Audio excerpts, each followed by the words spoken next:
All right.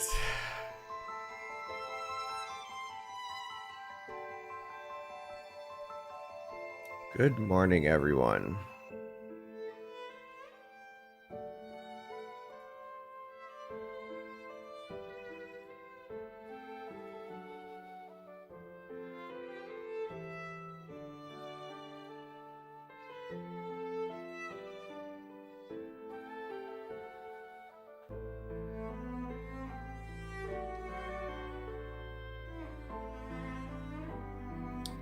I apologize. I was a little late. I opened my eyes and it was 8:01.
All right, I think I got everything I need.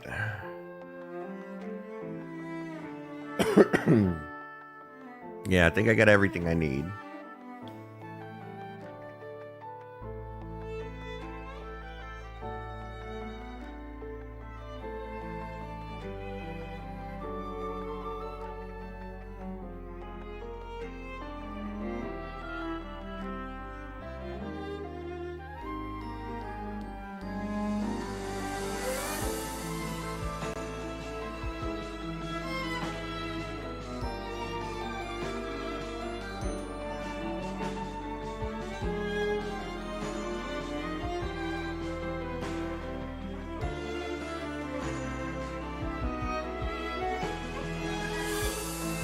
What's up, guys?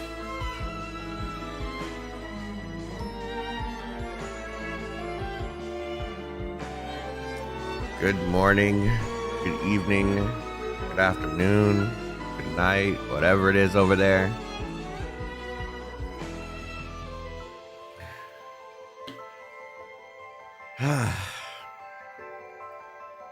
Almost slept in.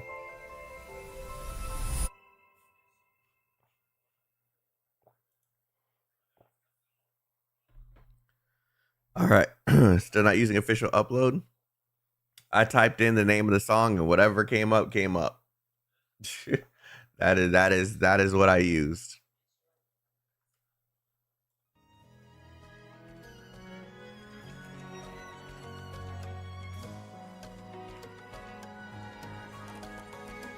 You awake? I don't know what awake means. Forever asleep.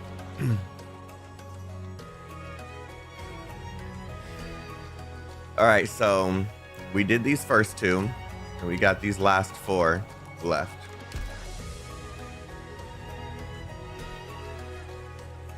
We got the last four left.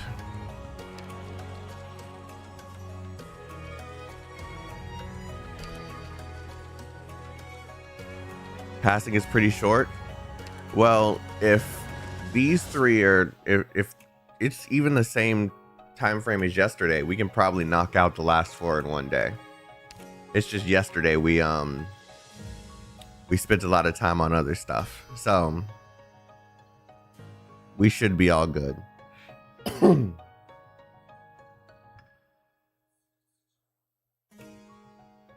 This one's long.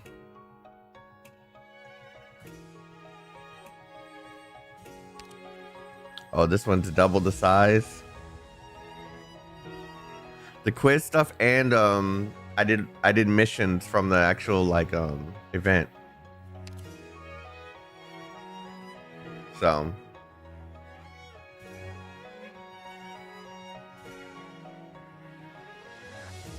you excited for the last two? Okay. Well, let's go ahead and get started then.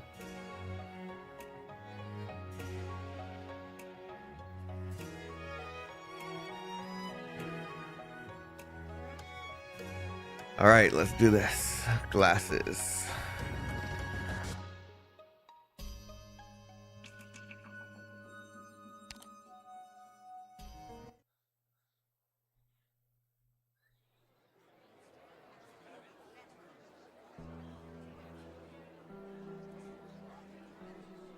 Okay, is this during the events of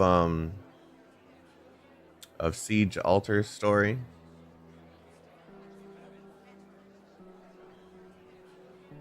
Because the character that it showed and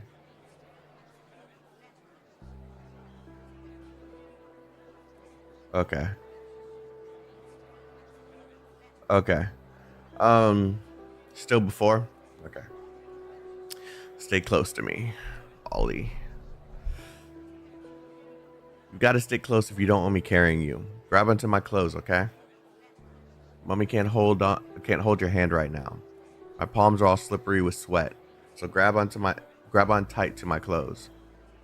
Colin? Colin, where are you? Is there a way out? Oh no. Oh no.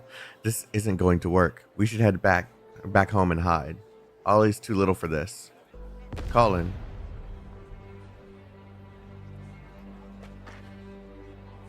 Over here, I found a way. The exemplars are drawing the devils away. If we can avoid the explosions. Avoid the explosions? Do you remember how Schwal from the grocer tripped and fell on that patch of red glow?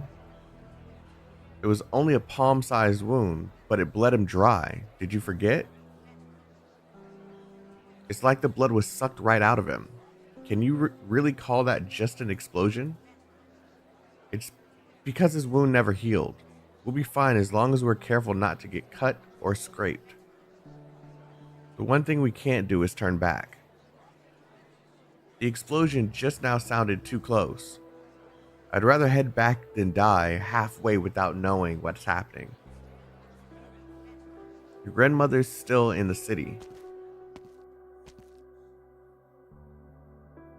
Going back now would only mean more danger. Yep, it's Noel. We can't say for sure that the Sarkaz have left the lockdown zone. You came from outside? Are you with the exemplars? Are you here to help us? Please. Sorry, I'm not with the exemplars, and I'm not here to rescue people. I only came to Londinium to look for someone. Who could be so important that you'd wear out your shoes running around Londinium at a time like this looking for them? But if you're not with the exemplars, then you're just another poor sod like us. Let's go back, Colin. Don't listen. Doesn't listen, man.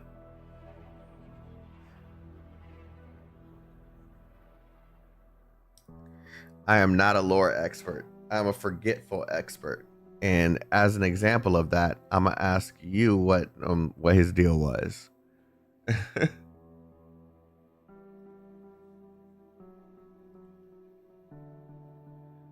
The man sighs and looks around cautiously.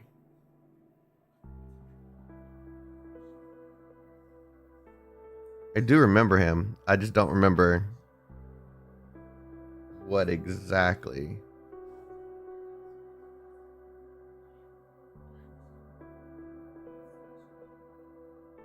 Oh, he's immortal.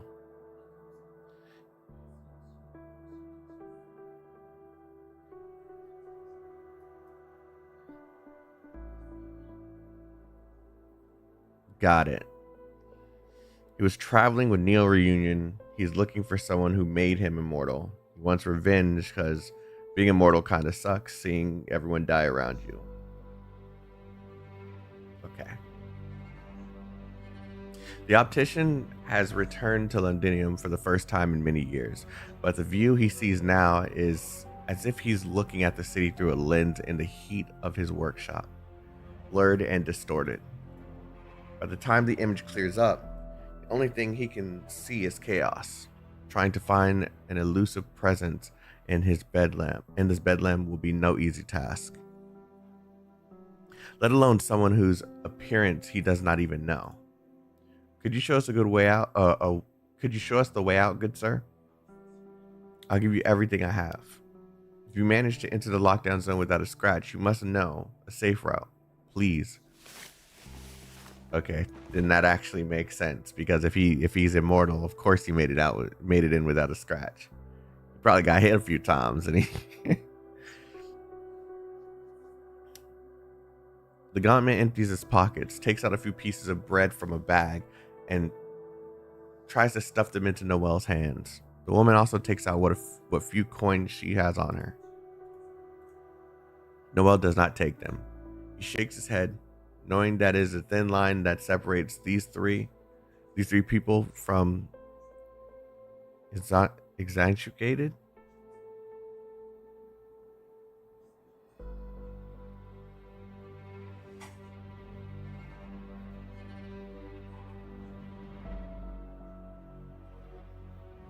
This isn't even the phone with the translate stuff on it, but let's see if it works. Translate with the words are not processing in my head.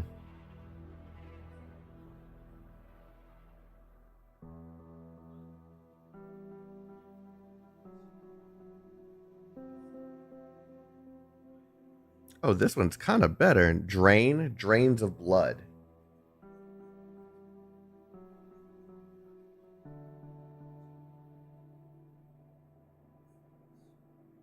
The way that it shows these are a little bit better. I can just search them up.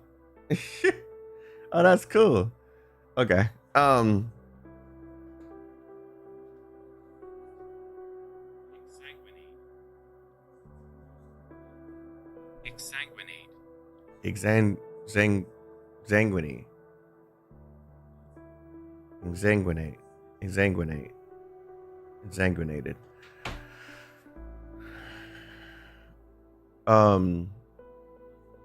Knowing that is a thin line that separates these three people from being exsanguinated corpses by the roadside.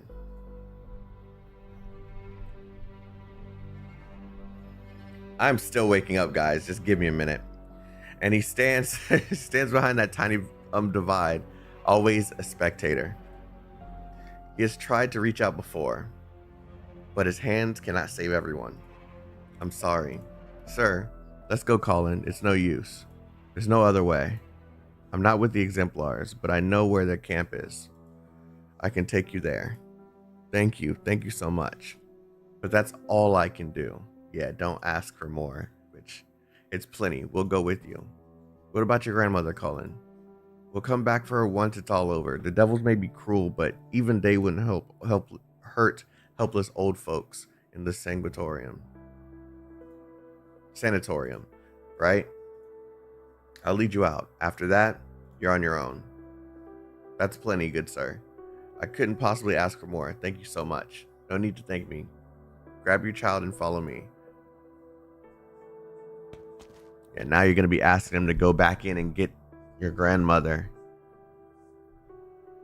This path will take you straight to the city walls. The exemplars have set up camp around the breach in the wall. You could also seek refuge with the Ducal's Alliance's army outside. Wait, what about you, sir? I gather you aren't coming with us. You saved our lives. I don't know how you did it, but if there's anything we can do for you. No need. My wounds have healed. Even with your unique talents, the cannons won't show you any more mercy than they do us. You should come with us. You're Victorian too. No, I've come this far. I have to find the one I'm looking for. I have no reason to stop. You mentioned you were looking for someone. Who? This is not the first time she's asked, but it's the first time she hears something other than calmness in his voice. The numerous wounds the man took, which should have killed him many times over, have all healed. Any bleeding quickly stopped, and even Sarka's art circles could not affect him. Only the pain persists. Even so, he clenches his fists. I'm looking for the one who gave me this talent.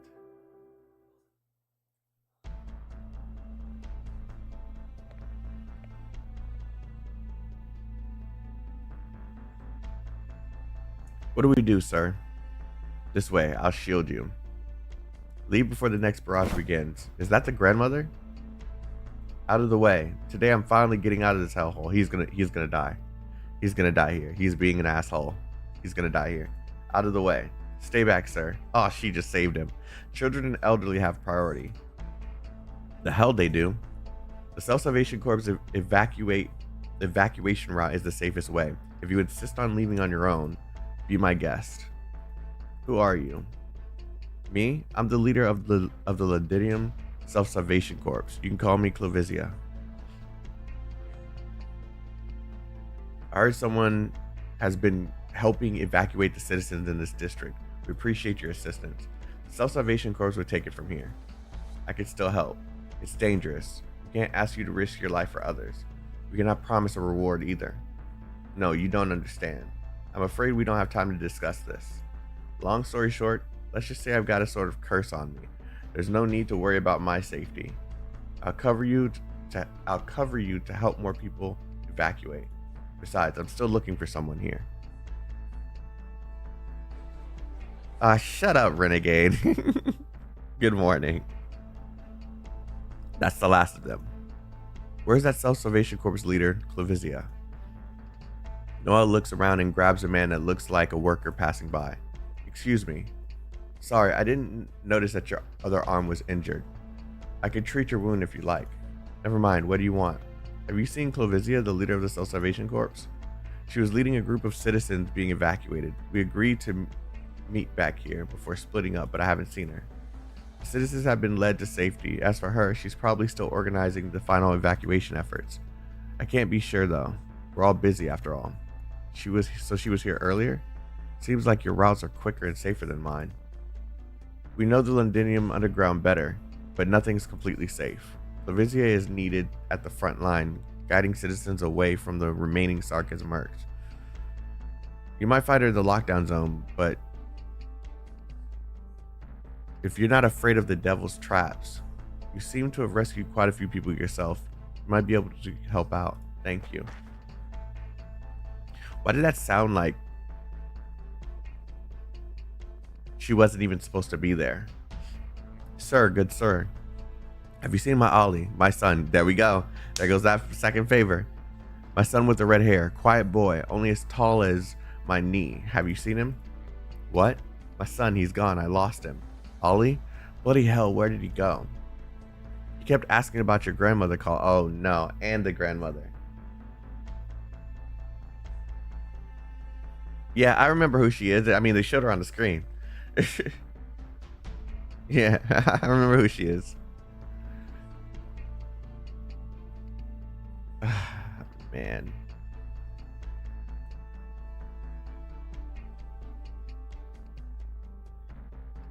I don't know where this is going, but I don't like it.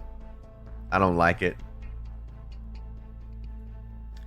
Have you searched the area? Yes, the folks who came with us helped out too. The only place left is the lockdown zone, but that doesn't bother me. I'll go. But Clavizia is. I'll just tell her I've already bought those people out safely. I'll go with you. No, you stay here. No, I mean Clavizia is back. With a red-haired child in her arms. What? What are they? Everyone looks in the direction the man is pointing. That's when everything went wrong. No. Everybody get back. It's Ollie. She has Ollie. Don't go. Noah only has time to grab on a hysterical woman. A flash of red as far as the eye can see, and then the ground opens up like a gaping maw, swallowing the leader of the Self-Salvation Corps. All eyes are trained on the epicenter of the tremor. The one within it holds the child tightly in her arms until the very end.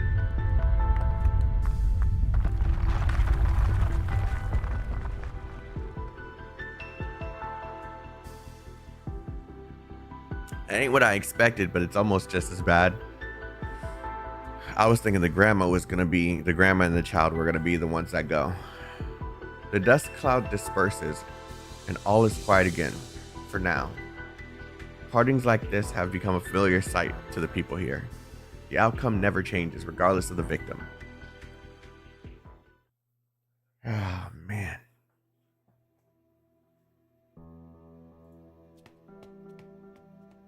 Wait, keep your distance.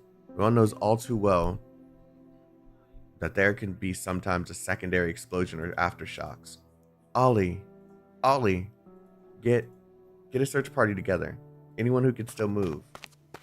So question, that wasn't one of the art circles, right? That was just a normal explosion? Because an art circle's stationary, right? So then it would have just drained them if they were cut or something.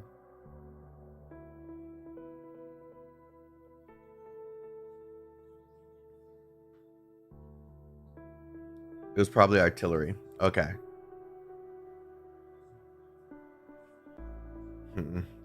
Sir, you're still here? Please help Ollie. You're not afraid of the devil's traps. Your wounds will heal quickly. And you're so brave. Could you at least bring him back? He's still so little.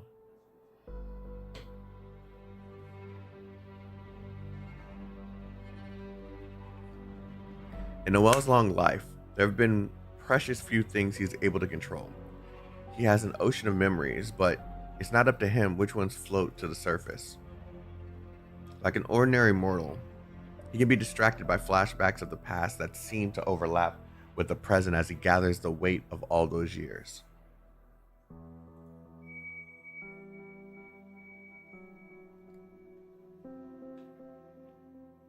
This will do. Are you sure this is where we stop? Are you sure? You won't stay. He's still so little. My youngest child, he doesn't even know the word grandpa yet. Too long. It's been too long, my child. I should have gone with your mother, but I've waited so long. Long enough for you to grow older than your father.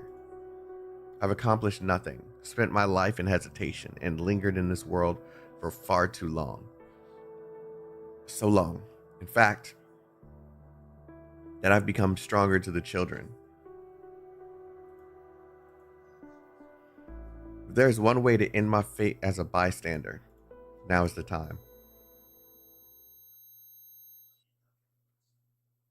I hate it when it does that noise. Noel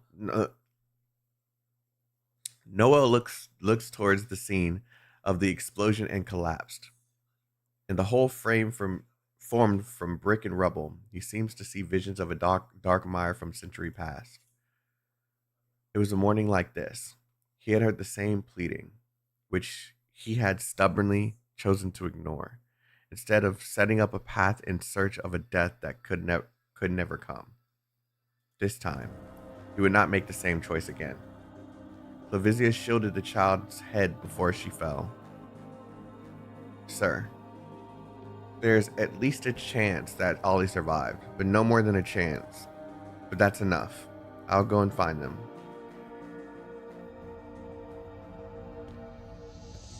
Guided by the Self-Salvation Corps, Noel attempts to enter the underground ruins. Helped by his years of experience and sheer immortality, about 300 meters to the west. I hope nothing's wrong with the child, at least. Clavizia, it would be a bonus if she's alright too. His steps are light and brisk, never stopping, until the sight before his eyes changes.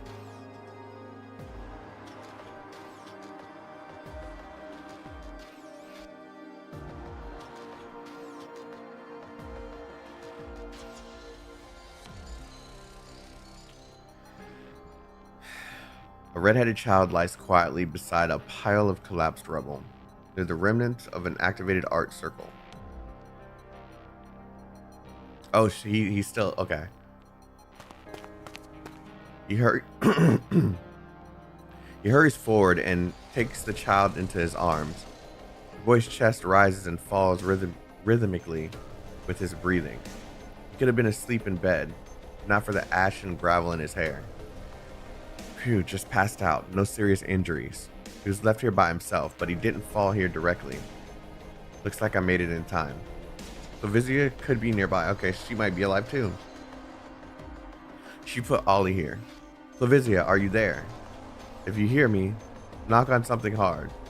Clavizia, can you? Yep, she's alive. He takes a few steps and comes face to face with the truth. Oh. The young Self-Salvation Corps leader is half buried in rubble, not stirring in the slightest. Her eyelids are shut gently, naturally, as though she is only sleeping.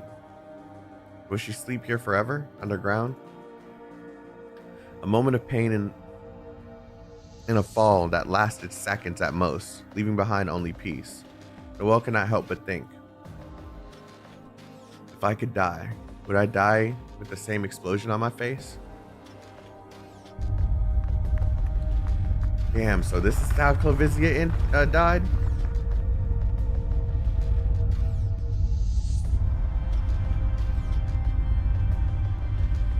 That doesn't add up.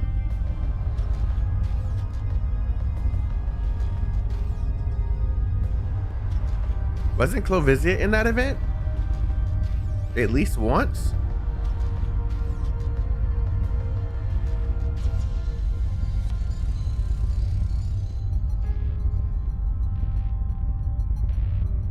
Keep going, it'll make sense. Okay. Yeah, that I could have sworn I seen her in the event. Noelle. Clavizia?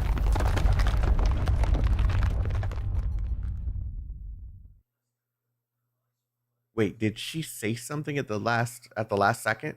The aftershock sends gravel flying, like a foul beast shaking off water after the rain. It is quick, scattered, and unpredictable. Noelle didn't even have time to check Clavizia for signs of life. No. As the place threatens to shake itself apart, he bends over and protects the child from falling rocks with his own body. The sharper pieces easily pierce his clothes and skin, digging deep into his flesh and bone. He remains unmoving, clenching his teeth, waiting for the tremors to cease. He is awakened from his pained trance by the sound of crying. The boy had awoken to find himself in a dark, unfamiliar underground space. Following his instincts, he began to cry helplessly. Good morning, Ollie. It'll be okay. Everything will be okay. I'm here. It's Noelle. We met before, remember? The aftershocks cease. Carrying Ollie with one hand and supporting himself with the other, he forces himself to sit up, pushing the weight off his back.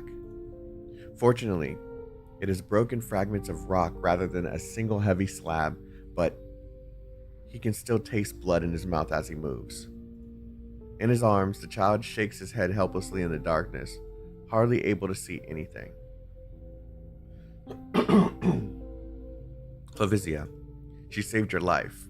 I hope you get out safely. Then I'll come back to bring her back.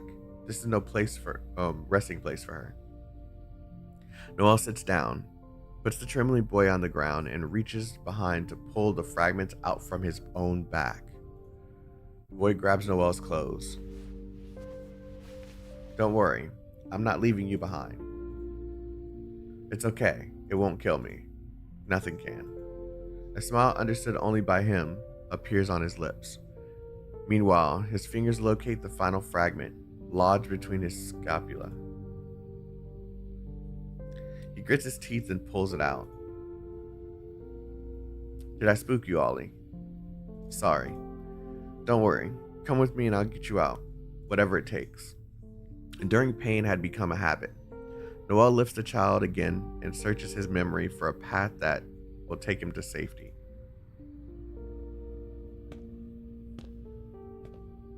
I came from this way. Hang in there, Ollie. We'll get you out soon. Your parents are waiting.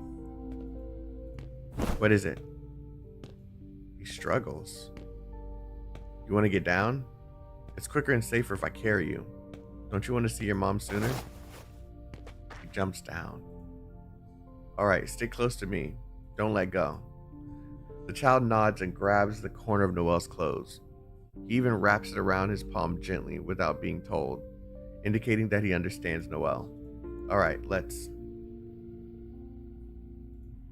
You have walked a long path, poor soul. Suddenly he hears an ethereal voice echoing in every direction. A mist spreads in the darkness surrounding him. Why have you come? Noel can recognize that voice anywhere. He cannot move. A sudden cold fury affects his reason, nailing him to the spot. What do you want? Stop. He does not know why the voice chose this moment to appear. Instinctive mistrust overcomes all judgment. Stop your parlor tricks. I thought you wanted to meet me. What are you talking about? Who are you? Where are you? I'm here. You came for me, and I came for you. All you need to do is open your eyes. Noel has never seen the owner of the voice, nor gathered any clues about their appearance. Over the long years, all he could do was piece together rumor after rumor, letting questions simmer into hatred. If this voice is real and not his imagination, then it must. Is that so? Then I'm sure you can tell me, are you the wish-granting fairy, or a powerful nation sentinel? Unicorn, hidden in the shadows of history, is both benefactor and villain.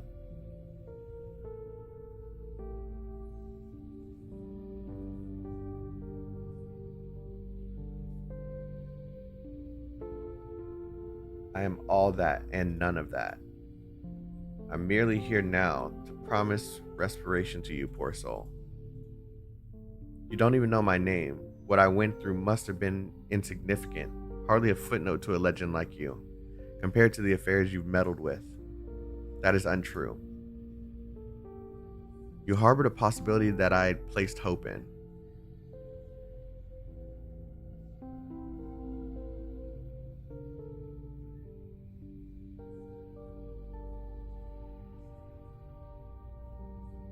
I'm thinking this is Clavisia.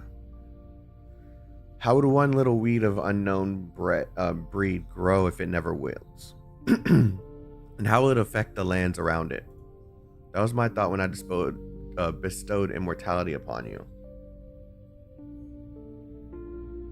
Okay, I'm gonna let it cook because that would be crazy. What should have been a blessing? Blessing? Your arrogant blessing has brought me nothing but an eternity of pain. That was not my intention. But that's what it became.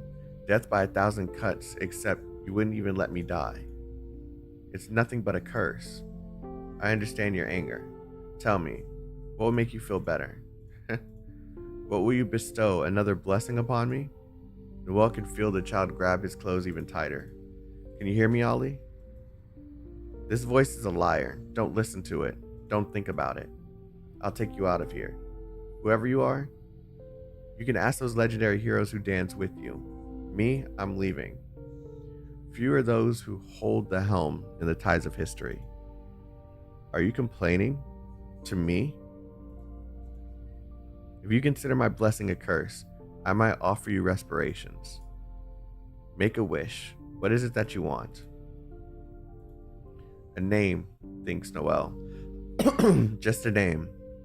This bastard, this villain who stands ever on high because of her powers, has long forgotten the weed's name.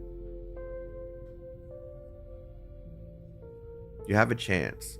You've already gained much more than the common man. She must be filled with pity as she gazes upon me. You poor insignificant creature. I will help you. I will help you always. Let us wipe away the tragic past with a beautiful future. Have you made up your mind? Let's go, Ollie. We've wasted enough time here. Yes, child, I'm here. As he grabs onto Noel's clothes. Don't be afraid of the voice. It's just a bad guy. No different from the ones ravaging the city above. I'll come back to catch it later, but first I need to get you out.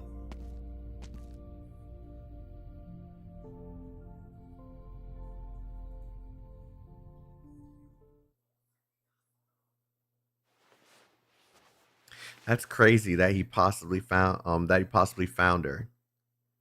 Assuming that this is who I think she is. And he just walked away.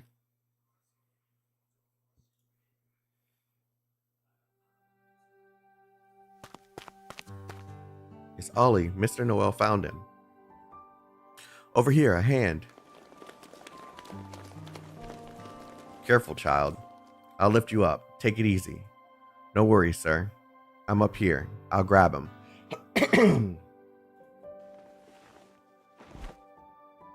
Your turn, Mr. Noel. Are you hurt?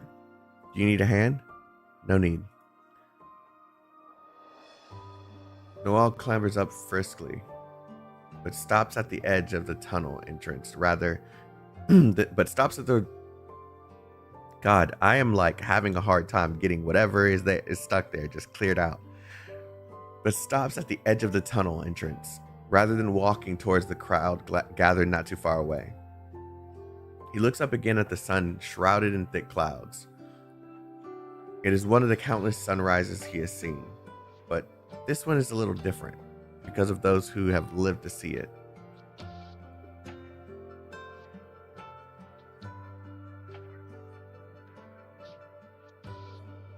Ollie, my baby.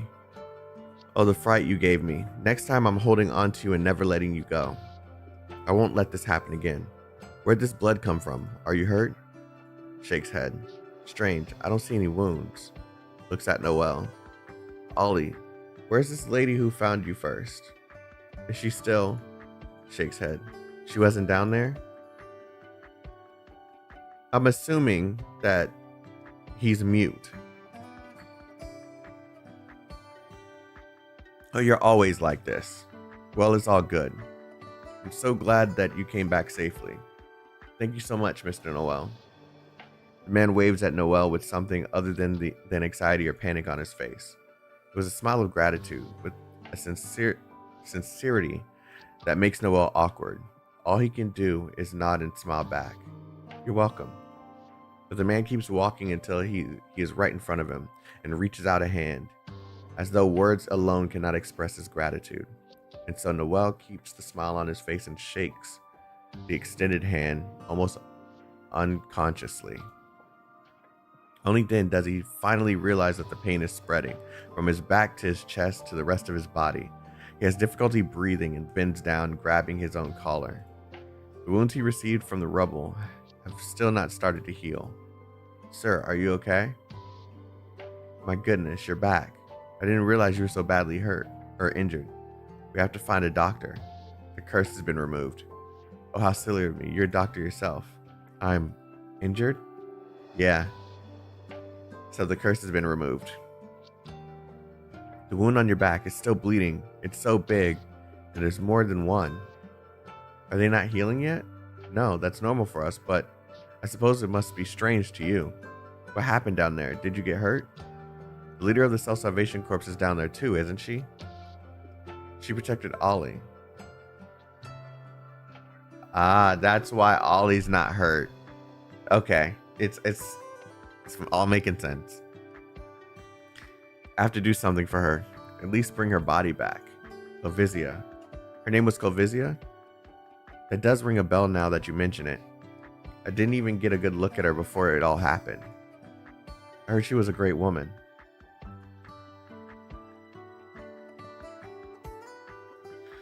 I'm the leader of the Londinium Self-Salvation Corps.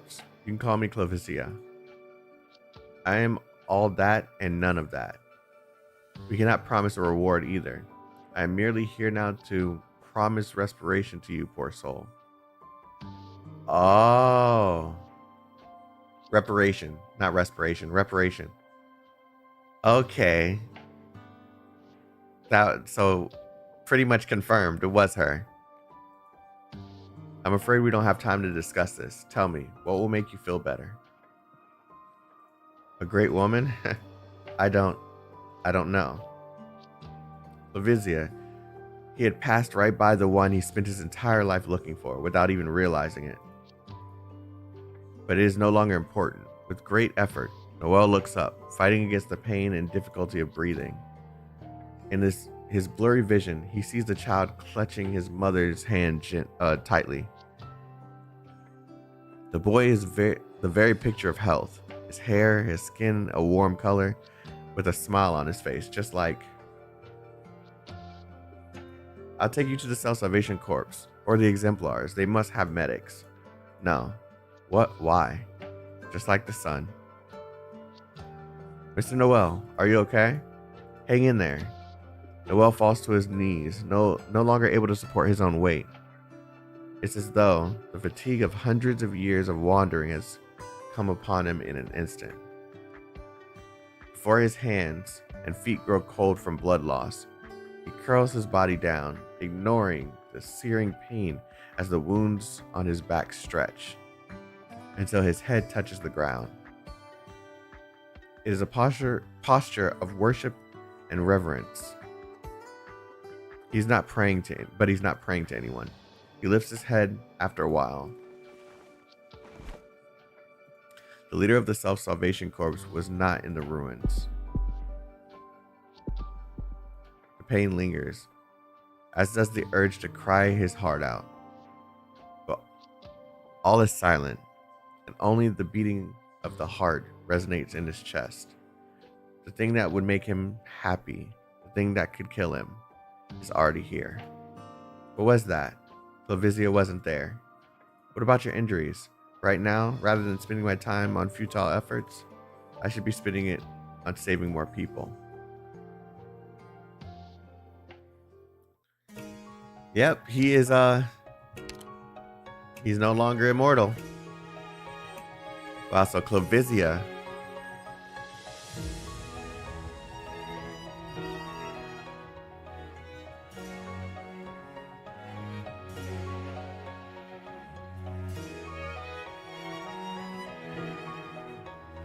Benedict.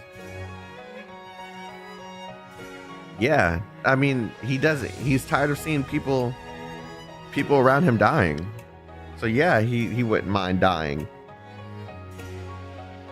He wanted to use the rest of his life helping people. There was no Clavizia in Londinium Sewer.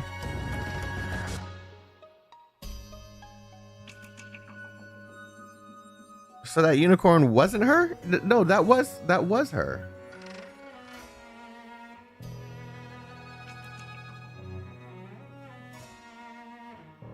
Yeah, that's what I thought. What you said was confusing me. They're making a reference. Oh, I was joking. Got it.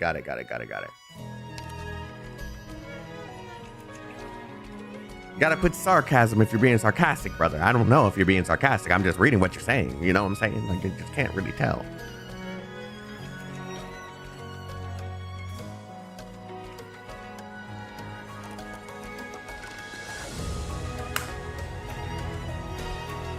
All right. The last three. That was a really good one.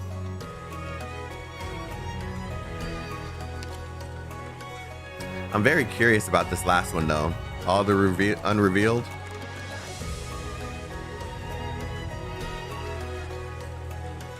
All right.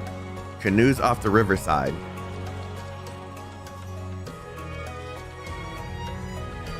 But I like icing, all right? And you're handing the sarcasm to me. So since I like icing, it's best for you to put icing on the cake.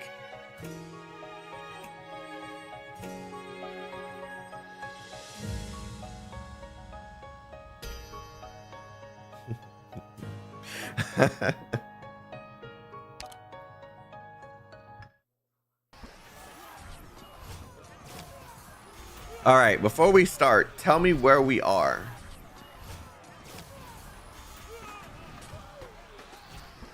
Tell me where we are. I don't get it. Read what Beefy was saying earlier about icing on the cake. Also in the middle of the war. Okay. Just before the end. The soil of this foreign land is soaked with the blood of the Sarkas. Churned. Jumbled. I can sense a chaotic mess of emotions tangled together. Hesitation, wrath, cowardice, homesickness. Was this what you wished for, Your Highness?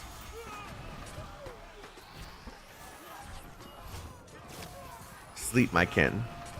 As long as blood continues to flow, relief from pain will soon follow.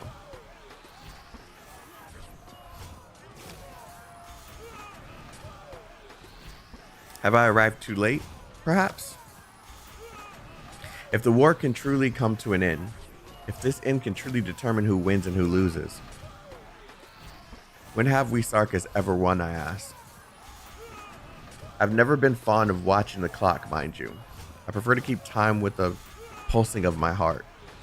It told me to come here, so I came.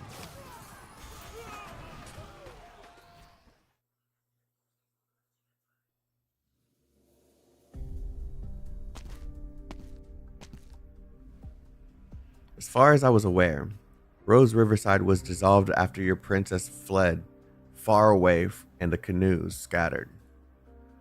Quite a few former canoes have gone on to serve the military commission. Reestablishing our long-lost contact right after the commission's decline suggests you want something from me. I can't guarantee you'll get it. Not even for old time's sake? You're the same as ever, Caltzit. That's right. We did see what's her name with the E, the vampire girl. We did see her in chapter 14.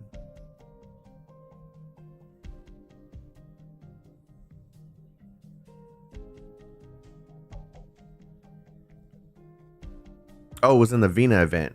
Okay. I am jumbling events together. Hold on a second.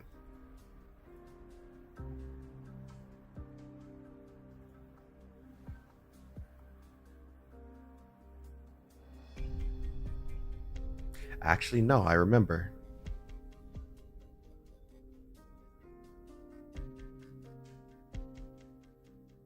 Yeah, I remember. Never mind. You're the same as ever, Caltzit. It's hard to believe how much Amiya has grown. No doubt she's keeping an eye on me, yes? A necessary precaution. Logos warned us of your appearance. Since we withdrew from the falling airship, you're the first outsider to reach our safe house. Outsider? Are you like me, Dame Caltzit? Most difficult to persuade when we're on the throes of grief? This is not a Babel safe house. How do you say her name? Intelesia?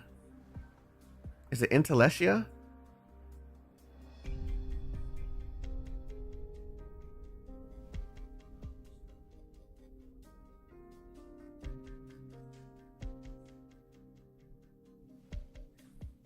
Yes. Okay. Intelesia.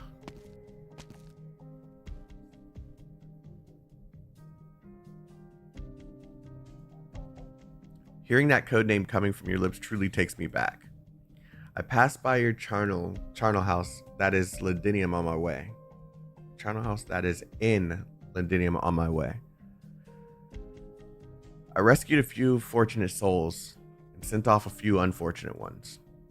It brings me no joy to see my countrymen spill their blood on foreign soil.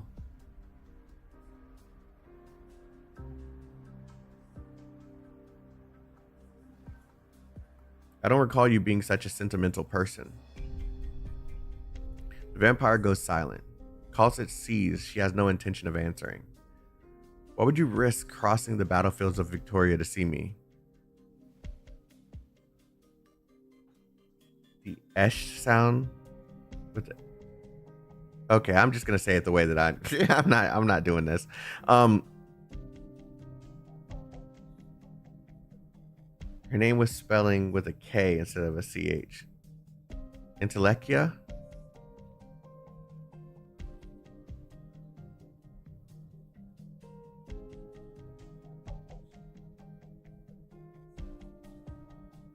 Intelekia. Okay. Well, there we go. If you require assistance, Theresis would be the better option. No need for these probing questions, calls it. I'd rather not have anything to do with the region. Perhaps some of the sisters agree with them, but as you know, ever since Her Highness Theresa's untimely accident at Babel, there's been less and less contact between us. Our sorrow bonds have weakened. But that is not why I came to find you, calls it.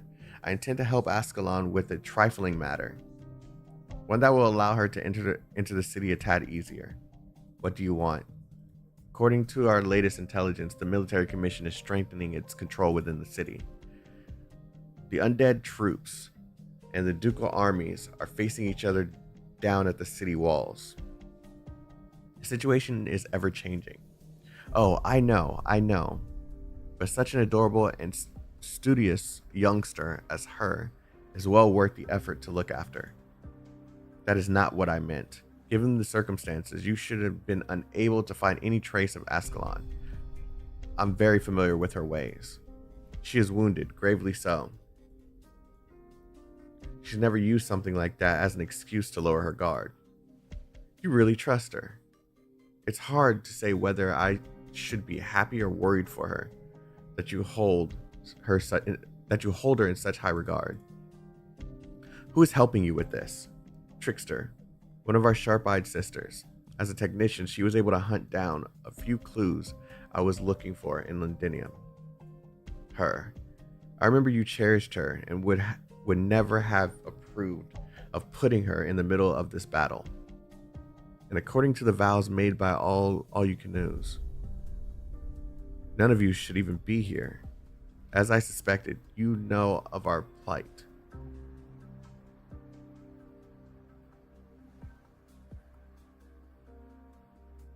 Her intelligence was right. You have a trail leading to the princess.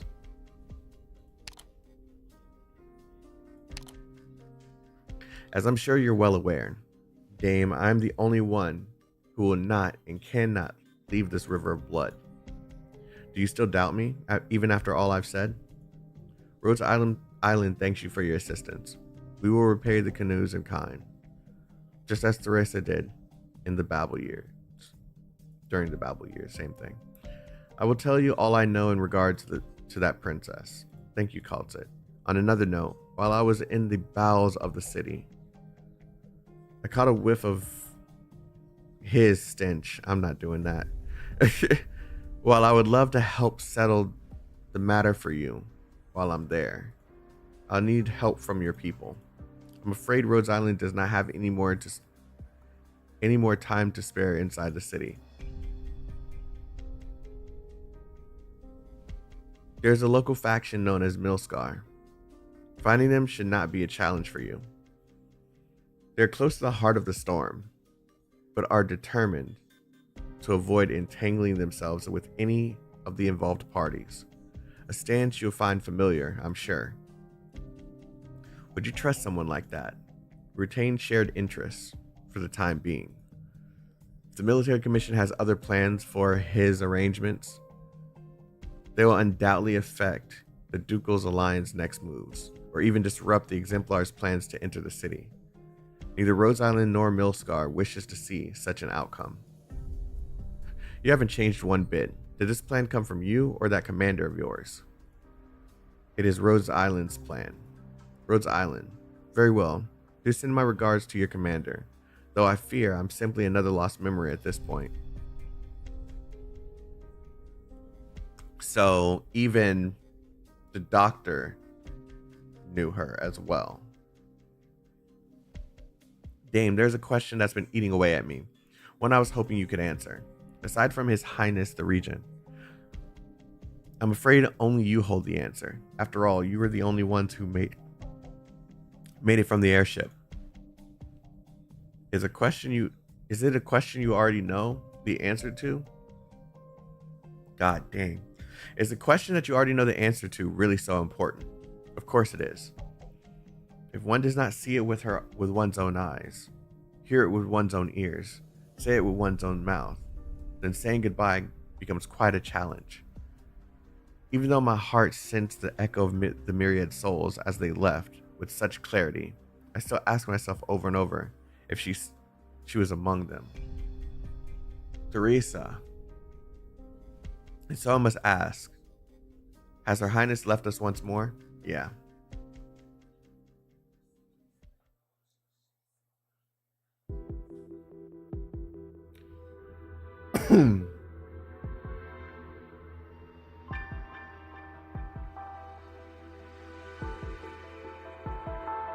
I left you your life and a knife. I'd say that's a very generous price for answering my question. Who hired you all to kill me? Few even know of our existence. I'm dead either way, so do me a favor and be quick about it. Release him. Oh shit, he looks cool.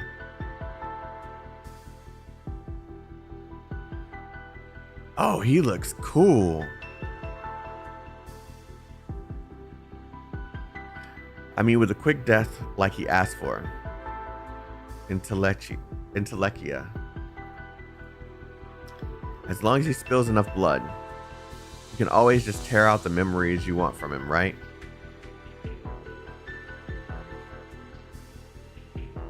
Well, since you mention it. The vampire raises her hand. The crimson shackles binding the mercenary disappear into nothingness. I find I'm rather against that suggestion. Go on then, mercenary. As you can see, I have far too many people trying to kill me at the moment. I shan't be remembering your face.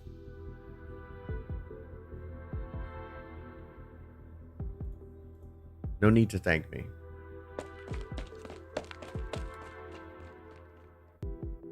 Watching that cringeworthy performance of yours was painful. Not many know the name of Rhodes Riverside. I didn't have to do anything to him to guess who's hunting us. Her Highness has only just left us, and those who have hidden in the shadows for too long are only too eager to act. You played your part well. Otherwise, it would have been such a bother to finding an excuse to let him go. Don't misunderstand me. Her Highness is dead, and I have no intention of following the Regent to throw my life away in Victoria. Which is why I found my own way forward, one that lets me live. It's almost like you want to kill me too, Milton. Even if I did, I couldn't touch you, or any of you for that matter. If not, I've taken back my sister a long time ago. You best make yourself scarce then. The young mixed blood Sarkaz. Wait, so he's Sarkaz and vampire?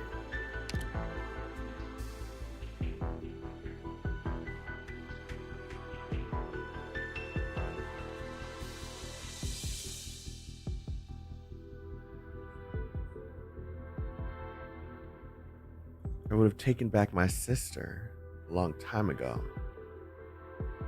Vampires are Sarkaz. Okay, then what is he mixed with?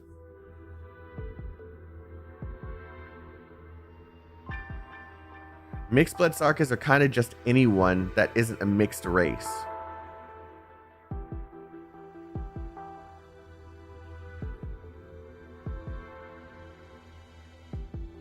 Like, Intellectia is a true vampire. Mixed blood is non-pure blood. So it's just like Tikaz versus Sarkaz?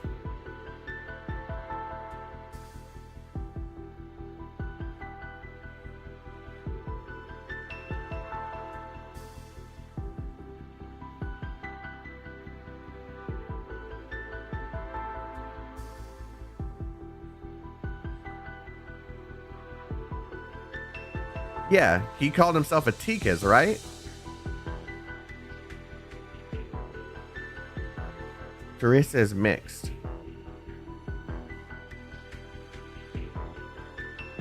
Oh, I get it. Okay, I see. I see.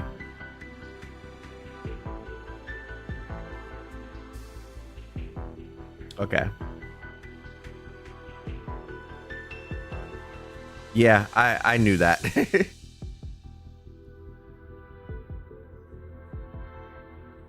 The young mixed blood Sarkaz does not do so, instead of tightening his grip on his knife. You helped your sister deliver messages, which is why I remember you. My memories hold true, but whatever your role may be now has no bearing on them. You and I both know what Her Highness's passing means for Castel. I sense a storm approaching, and none of us can escape it. I do not wish for your sister to mourn. Leave while you still can. The situation is rather murky at the moment, and the sisters have scattered. Even I am having trouble tracking them down. The chaos in Castle has forced me to bid many a farewell. There are fewer and fewer informants I can speak to as the days go by. I do not intend on losing another sister because of you. There's nowhere any of you can hide. Most of the people after you aren't doing it out of hatred, but for the information you have. Even if the military commission says they won't hunt down anyone with ties to Babel, do you really think they'd let you waltz away with all those secrets spilling out of your pockets?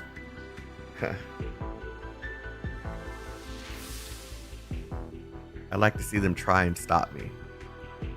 You're on a fool's errand, Milton. I'm just a worthless merc. But if I really do manage to bring your head in, at least I'll have a chance to protect my sister. I'm out of options. Intelekia. With a burst of speed, the young Sarkis swings his sword, but Intelekia's sight does not block his attack as he expected. Instead, the vampire's body slowly dissipates like a fog of blood, fading into the background. Oh yeah, you ain't catching her.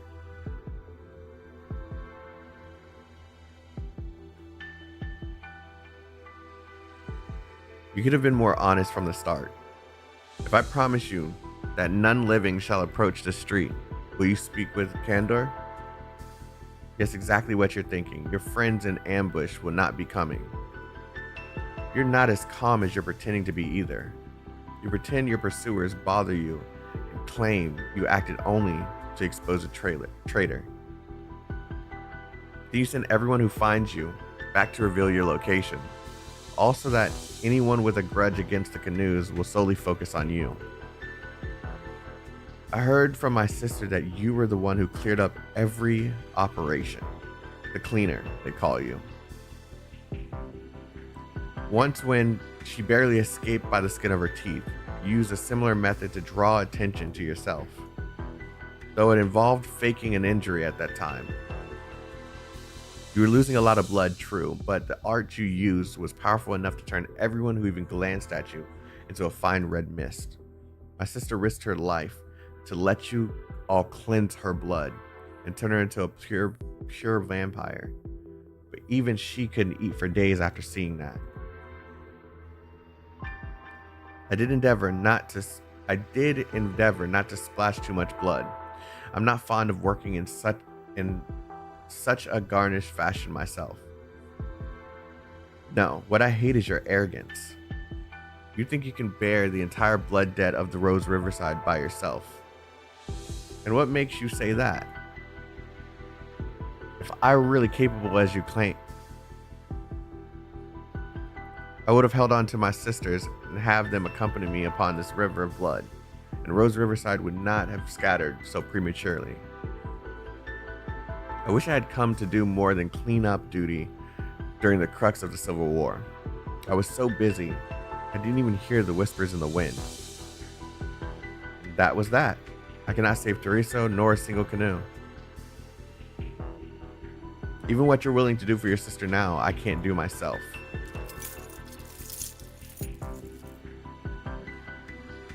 What the? A sparkling blood-red gem slowly falls in front of Milton as Intelekia's contendence grows even paler. Take it back to the one you believe can save your sister. There are only two people in this entire land who can tell the difference between it and my little garnet. I can promise you that much. Your earring. More than that. But you needn't know. Now go. I wish you the best of luck just as I do for my sisters. What about you? Judging by what you're holding, I am not already slain by your hand. What? Am I not already slain by your hand? Oh, I get it. Okay, never mind. If you have the chance to see your sister again, tell her I'll find that woman and have her provide an answer to all us sisters. This princess of yours, is she a traitor, a liar, or something else? By the time the scent of blood wafts over in the breeze, she is already gone. Thank you.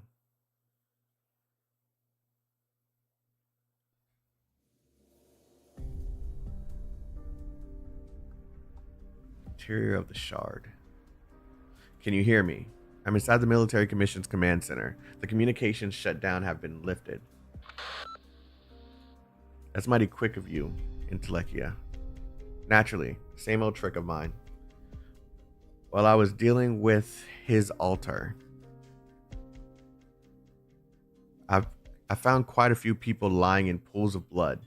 Some were closer to the Military Commission than others. There was still information on the command center in their memories. Seems my divination today was off of the mark. Why am I so burpy and shit this morning? Today's blood drops were in the shape of two swords. Thought it meant you would have to face off against the Royal Court's army and have a tough time getting in. Still playing at fortune teller, are you? The sound of something falling passes through the wireless communicator, distant and fuzzy. Are you alright over there? Damn it, tripped over a cable again. Anyway, with the body as bad as mine, I'm not casting any crazy blood arts anytime soon. Just let me mess around with a couple of drops now and then, okay? Won't you consider telling me where you're hiding right now? Why fix what isn't broken?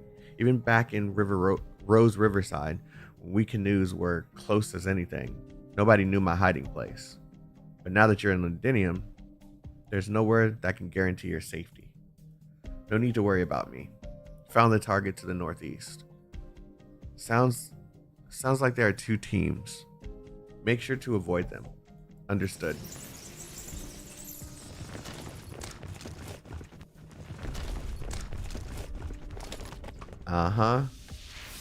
They were looking for our ass. We may have destroyed the Commission's command structure, but the mercenaries who are taking it over are unfamiliar faces. Are you still there? I'm here. Sisters working together just like old times. Yes, just like old times. The three in charge of those mercenaries had some past dealings with Babel. I may be here at Khalsid's request, but I doubt we would get very far using our old friendship as leverage. Would you say this goes against our sisterly vows? I'd say it all depends on how you see it. No canoe shall interfere in matters related to Babel. It was you who set that rule. Some people don't really mind killing their own, you know. With more rules comes less trouble. I know what us sisters are like and how bad the blood can run between us at times.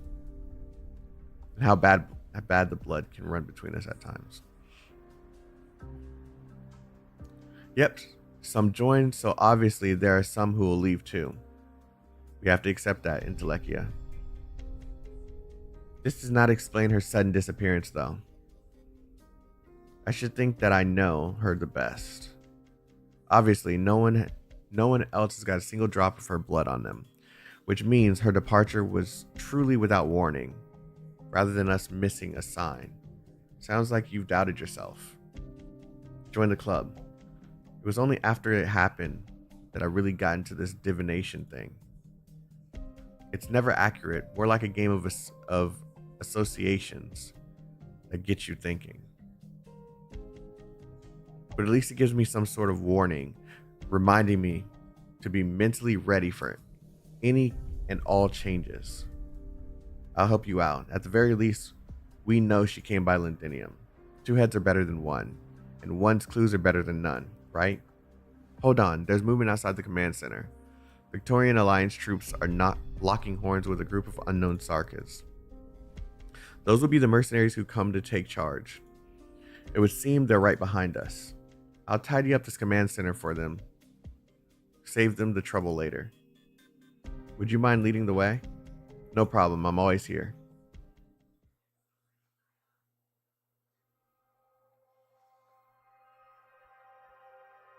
after Babel's seizure of the Military Commission Command Center. And Telekia, you're late, Chaotik.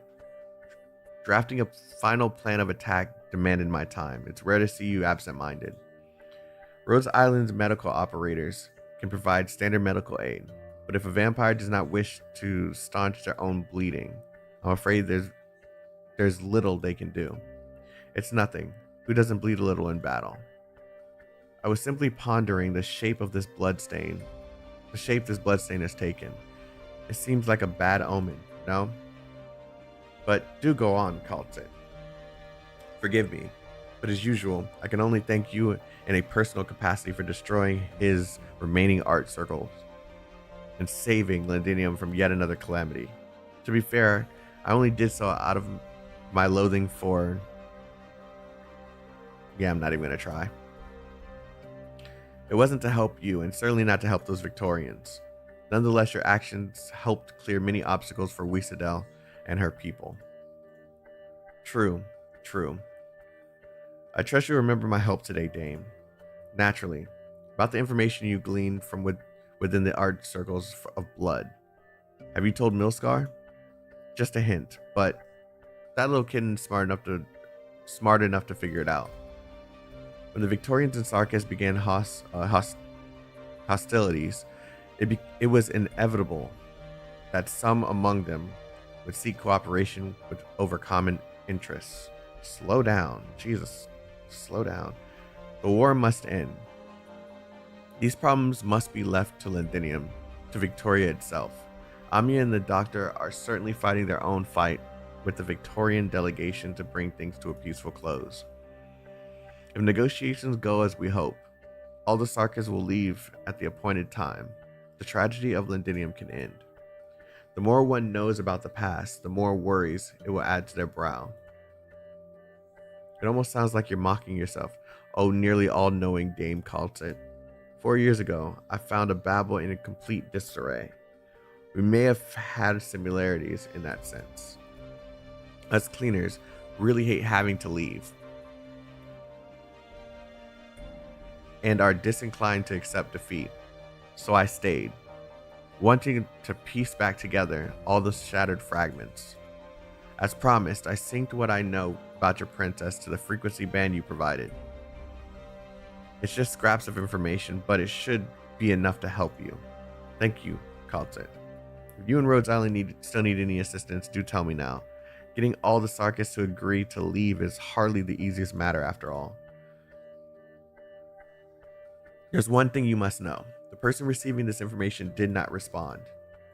Closure managed to triangulate the approximate location of the band signal, albeit with great difficulty. But our people were prevented from approaching. No, rather than prevented, they were being distracted. This sort of activity can only mean there are people in the shadows with their own purposes. After me, perhaps.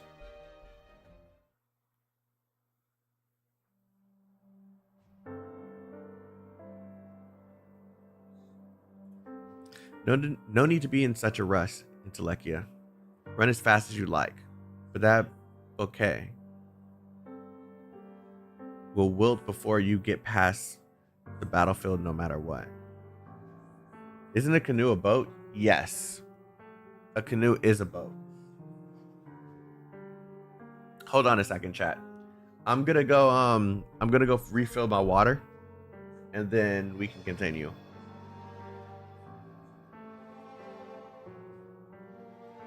That's a thick boat. And that's a thick Telekia.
The first thing I see when I get back. The very first thing I see when I get back is Dark Wolf. I'm surprised Chaotik can pronounce Intellectia properly. One, I didn't. I was saying Intellectia. And two, why you even had to say that? Why you even had to say that?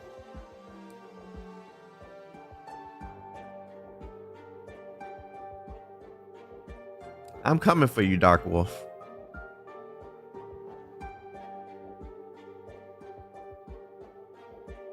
I'm coming for you.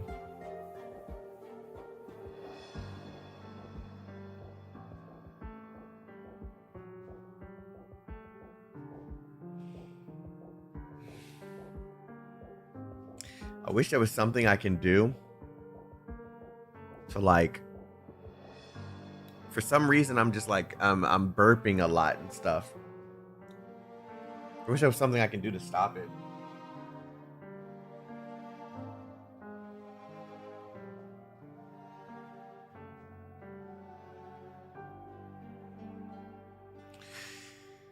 All right, no need to be in such a rush, Intellectia.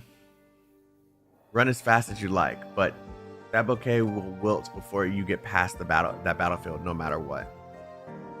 Maybe empty stomach? It could be.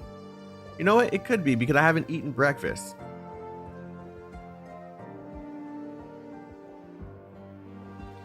There are no roses in Casdale, true. Even if you do bring some for your sisters to see, they may not like them. You should toss the bouquet once the flowers are wilted. I'm also unsure what awaits us once we return to the city of Sarkis. Though, with how well you've become in combat and arts, there should only be one thing you need to be ready for. I hope you've learned how to grieve, how to say farewell, Intellectia. It is easy to live with a heart full of hate, but it is hard to bear the pain of love. Saying farewell is what causes us to grieve. And so I will see Her Highness Theresa's wish fulfilled. I want you there with me when it becomes fulfilled. Will you agree to that, Intellectia?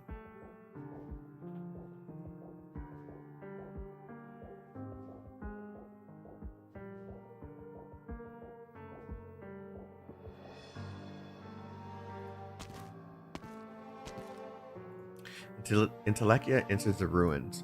A few frightened civilians follow her at a distance, their eyes locked onto her, muttering curses under their breath. None dare to throw bricks they hold in their hands. A dried streak of blood trails across the ground, as if someone was dragged. It winds past a fallen wall, wrecked in the fighting, and skirts around a rusty assembly line. Trickster lies motionless, her face drained of blood. A shattered receiver still clenched tightly in her arms. Blood drips out of the terrifying wound on her, crimson as ever. A frail vampire died in Londinium, a sight all too common. Nobody cares why she died, but nobody can take away her dignity in death. Your blood still isn't dry. Someone has kept the last of your dignity. Only someone living can live. Oh God! Only someone living can leave behind minute art such as this. Arts of life. My princess, is this all the mercy you could spare?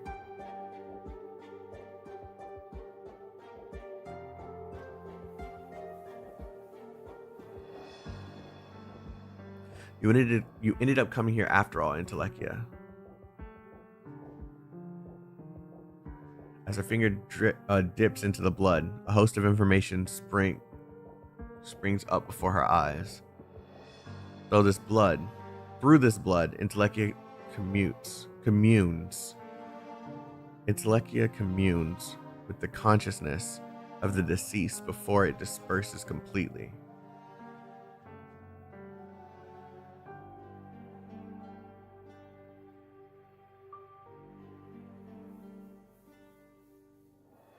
Sharing possessions and responsibilities, commune.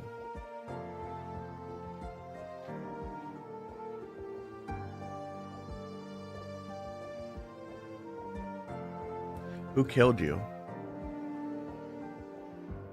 I hid away too long and got hungry. Decided to go for a walk. Someone hit me. I knew I couldn't escape, so I didn't bother to stop the bleeding. As Rose Riverside's cleaner, she has seen too many of her compatriots fallen in pools of their own blood.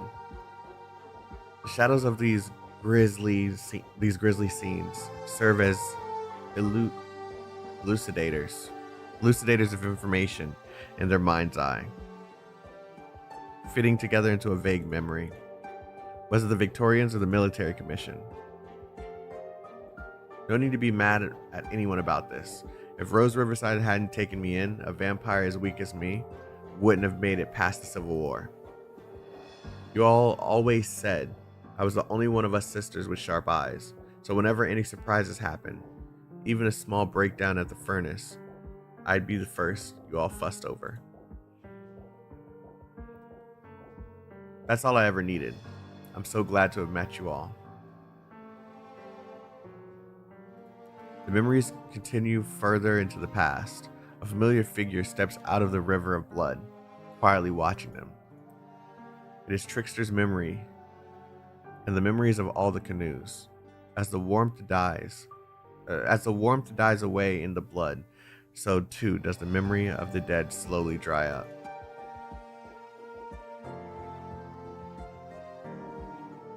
Wakey, wakey, Mr. Streamer. I just got your notification.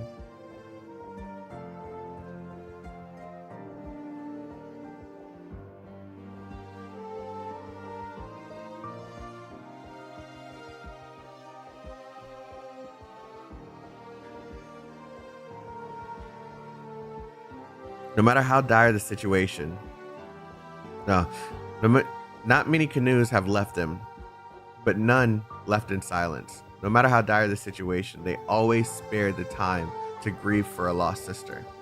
At least they did once upon a time. No, wait. What about the people we were looking for? Are you really alright with this? Didn't you want to bring back all our sisters too? She sees no information. There's no answer from the blood. But unexpectedly, her finger touches something solid. Take away your hand. Do not tarry in this river of blood.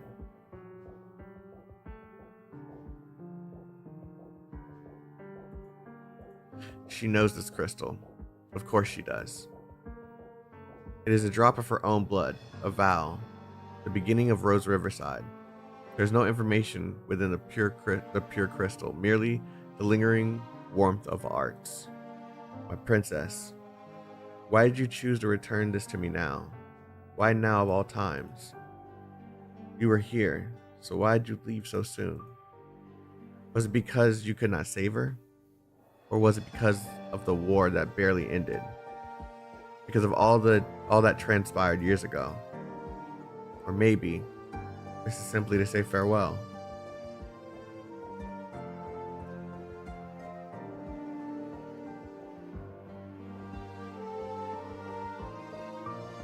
Not planning on staying in Londinium? I found the answer I sought. That princess of yours did come by the city. Neither the military commission's information network nor our covert web in Londinium could find anything on her. This is not good for us. She did not come here for the war. Rose Riverside would no longer take part in anything to do with Babel, a rule I set myself. She would not have violated it. Chaotik. She may have simply come to say farewell to Her Highness. Or perhaps it was to stop Trickster and I from continuing our search. The sudden disappearance of our princess on the eve of Babel's collapse is suspicious enough. I cannot even confirm if she left on Theresa's orders. Until we know where she truly stands, Rhodes Island cannot rule out the possibility that she might interfere with our plans. Even if I too wish to believe that she has simply come to say her goodbyes, I will find her Chaotik. The final clues Trickster left for me will be enough. She owes me an answer too. If you need assistance, we're all happy to. I know you're going to say that Rhodes Island wants to help, but Rhodes Island and Babel are very different beasts. I do not wish for Rhodes Island to be ensnared in the past once again. I believe Her Highness would not want it either. Our name may have changed, Intellectia, but our mission hasn't. Rhodes Island will not continue down Babel's doomed path, but we will never deny the ideals Babel showed us. Besides, I want the truth too. I thank you for your kindness. A drifting canoe needs its birth. For us, that can only be Casdal. The royal court, shaped by him, reeks but with a stench that displeases the sisters. No doubt sooner or later another vile creature will emerge from his pool of blood. Perhaps I will rope in some other canoes in due time to cross the river of blood once more and return to the city Her Highness built. I foresee Casdal having even greater need for us in the wake of this war than Babel ever did. I fear persuading those sisters of yours will not be easy, not to mention your drifter of a princess. I believe in the vows of us canoes, even if many of us detest each other. Send this petal of trickster to Casdal in my stead. Dame, see your home. She slowly opens her hands, revealing a sparkling blood-red crystal. She did all she could to preserve the longing lingering of her sister's veins. You have my promise, and Rhodes Island's as well. Then don't blame me when trouble comes knocking on your door. It's been a long time since Rhodes Island was weak as you imagine, Intellectia.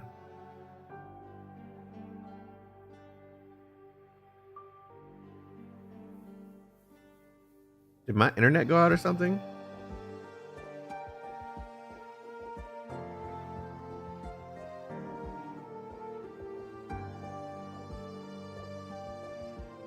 Oh, you said American ISPs. I thought our internet went out. We can only hope. Goodbye, Chaotik.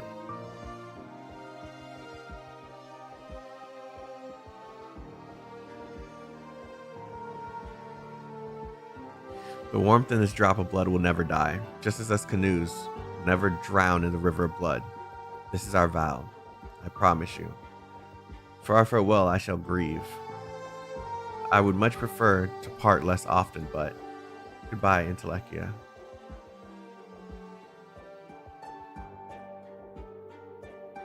Oh, you said that because of my phone. Okay, yeah. That one was interesting.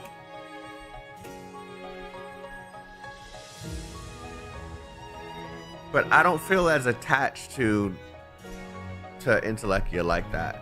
So it didn't really like pull me in. I just felt bad for her hunting down Trickster and finding her. Yeah.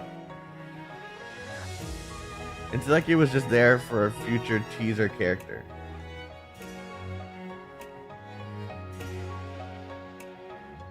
People are overall saying Intellectia is, yeah, it did feel rather weak story-wise. I mean, especially out of all these, that came before it, this was just like, okay.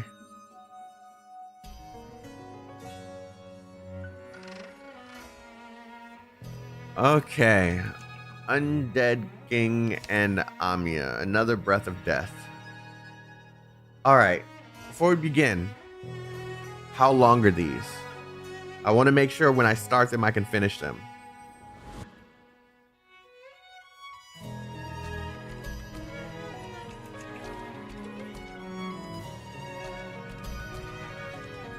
Long. All right, we're going in then, I guess. Like an hour each. The last one isn't too long, but the Nachman is decent. Okay, we're going in. Can you hear Victoria cry, O kings of yore? Fires burn my mother's skin. I fly above her head, but do not hear her cry for help. Only lament. But who does she lament for?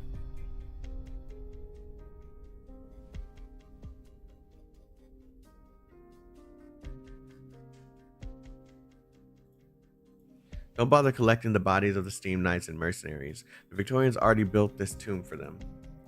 I know, Inez, but Paprika clenches the blood-shaped piece of paper in her hand and tries to imagine what it felt like as the Steam Knight wrote these words. This is the Steam Knight's home, but the Sargas shouldn't be left here. If Hodor can really bring everyone back to Khazda with the life bone, can we take them with us too? If you've already made up your mind, then go ahead. But are you sure about this, Paprika? You aren't from Khazda. I can always find a way back to Columbia if I need to. It's safer to travel back with the group for now. Who knows what they'd do to you if you stayed in Victoria, or tried to head back to Columbia now, given the circumstances. Stop pretending you're not injured. When is this taking place? Is this after the end of chapter 14 when they fought the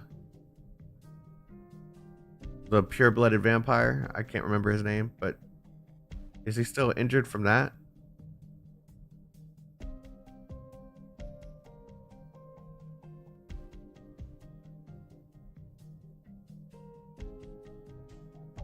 Bro ignored my message. I didn't see it. What? All these been a bit long. Amiya's is shorter. This one takes place during the Siege Altar event, by the way. Okay.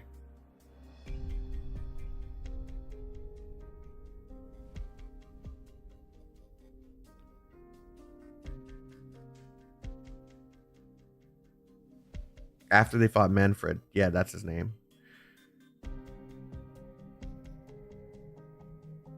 After chapter 14, during Siege Altar. Vampire Dude was chapter 13? Okay, I need to piece this together because I keep on seeing. Hold on a second. Oh, that was just Comey.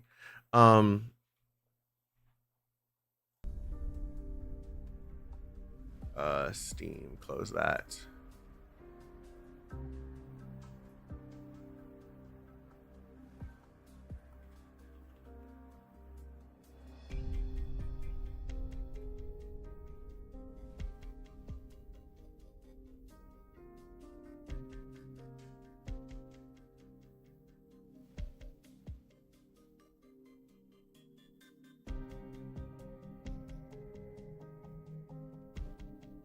Why am I getting these events like kind of twisted? Because I kind of like in my head, I'm thinking these kind of happened in the same, maybe because I did them right. No, I didn't do them right next to each other. I don't know. Okay. I keep thinking this is the same chapter as when we fought. No, I remember the events of the chapter. I just thought that was still chapter 14 for some reason. I should probably read it again before 15 comes out though.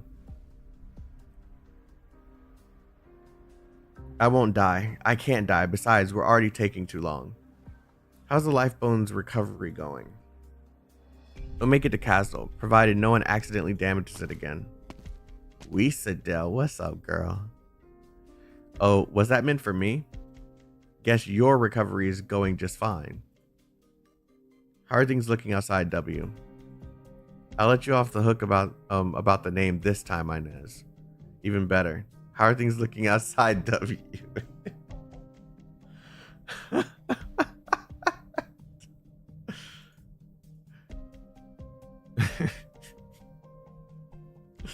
Oh, I love their relationship, man. It's so funny. Victorians made a big push right after the fire on the walls. The undead lines collapsed right away. What about the undead king? Still kicking, but he retreated into the city. Is there any news about the general, Miss Wiesadel? Nope. Could be dead for all I know. Manfred wouldn't die so easily, but the chaos outside is the problem. Based on intel my guys collected, Nesleum, I guess, whatever, is still sitting cozy. Even though the military commission screwed this battle up big time. And while I'd love to blow Theresis to smithereens, I gotta admit, he's a cunning enough bastard that There's no way his forces would back down that easy. I'm thinking your plan needs to be moved up, Hodor. The lifeboat is ready. Whatever the region is scheming, we should prepare to leave with the ones who've been dragged into this mess before the Sarkis purge begins. I doubt the Victorians would let them go so easily. I know, but when do we need the Victorians' permission to do anything? I've got an idea. First, we'll need to capture the Commission's command center, say in the name of Babel. You guys just wait here for my orders. An idea isn't a plan, W, but you seem confident. Fine, let's go. I've spent enough time underground. Doesn't Hodor need someone to take care of him? I have it on good authority that he won't die.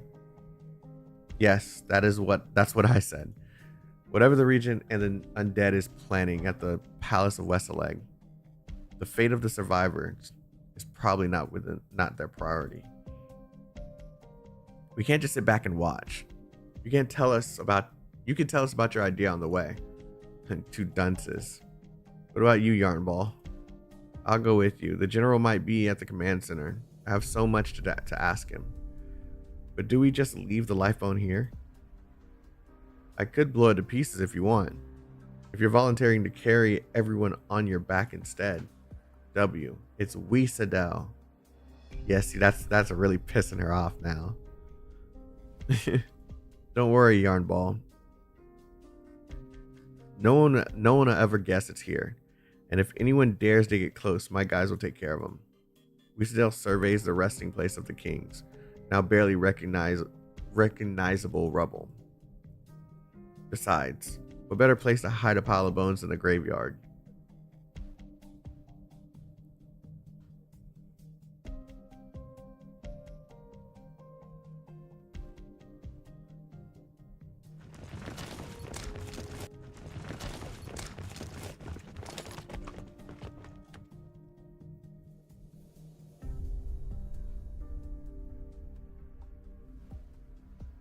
Inez is such a baddie.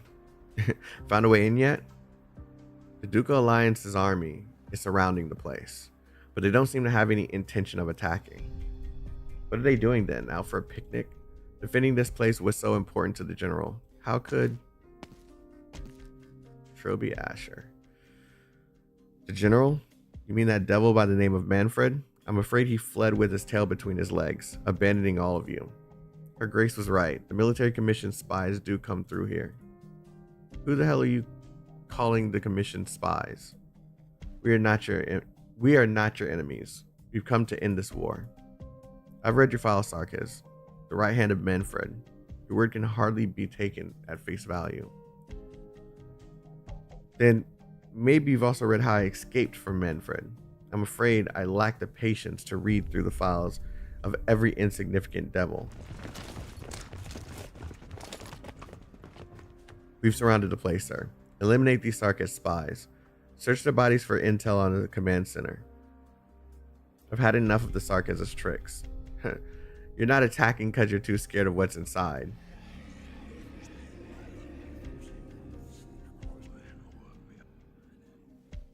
That is such a flex. I'm sorry. That is so cool. Well, if you don't have the guts, we'll do it for you. Are you sure you want to pick a fight now, W? I can ensure a safe retreat at least. Pulls weapon. I'm with her. Sarkis cannot afford to wait. Protect Paprika, Inez.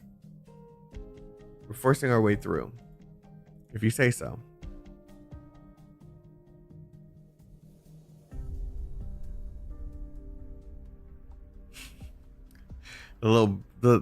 These three are like such a flex together. I don't care what anyone says.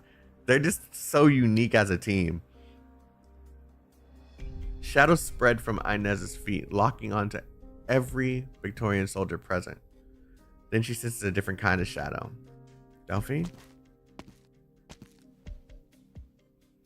Let them through, sir.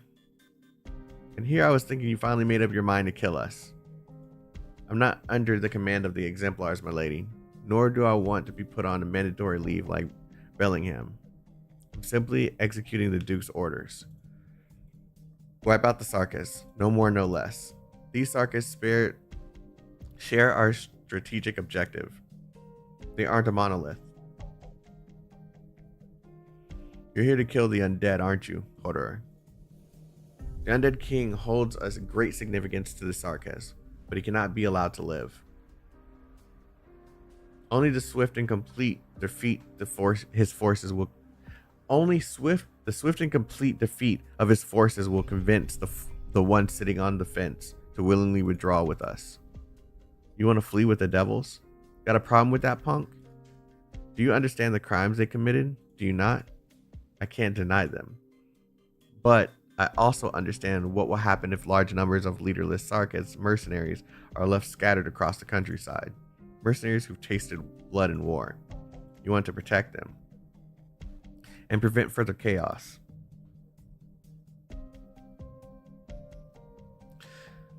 Can you give your guarantee? No, but she can. Babel can.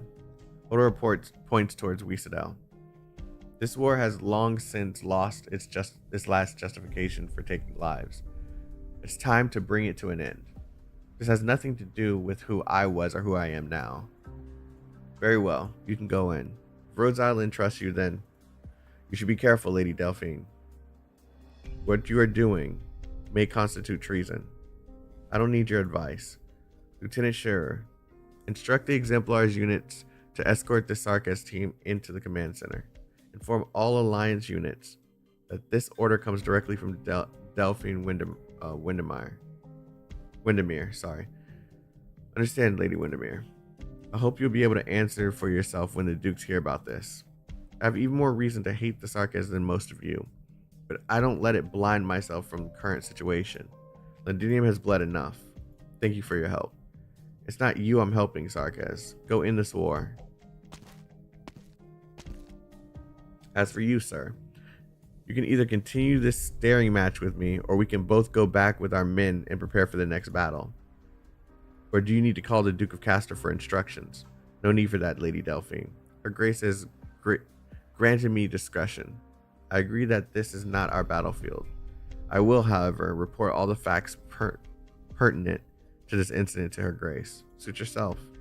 While you're at it, send her my regards and a promise from the Exemplars. When the horn of the final battle sounds, the Exemplars will be the first to answer.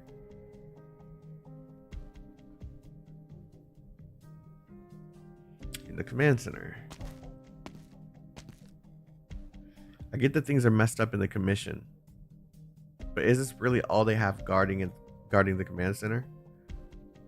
According to Dame Calcit and the doctor, Rhodes Riverside has probably paved the way for us.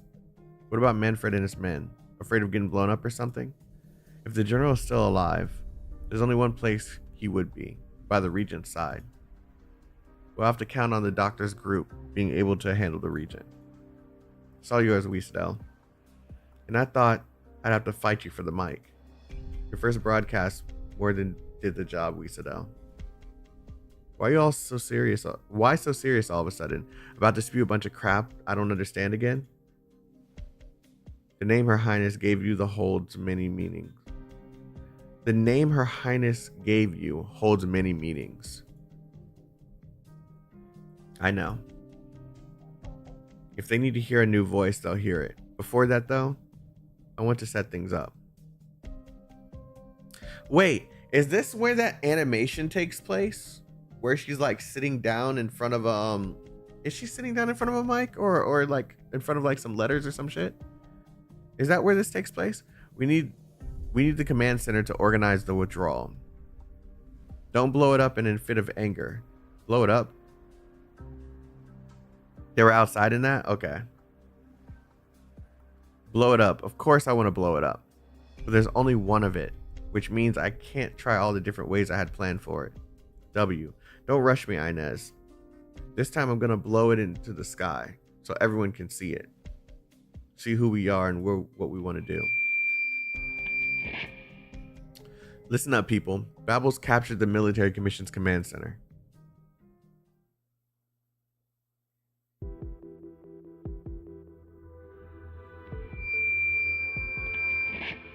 Those bastards don't know their heads from their asses right now.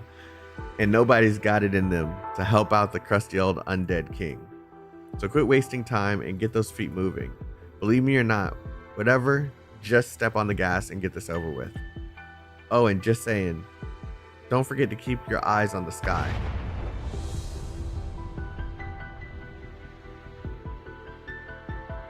A patriarch, that the command structure of the commission has collapsed. Temporary chaos is inevitable, but no matter. The long oppression may have numbed the Sarkas, but this war has reignited their hatred. A moment of fear or hesitation will not extinguish it. The undead king looks up to see the frenzied flame cut open the veil of decay for an instant. Besides, there'll be another to stand up and lead them. Babel.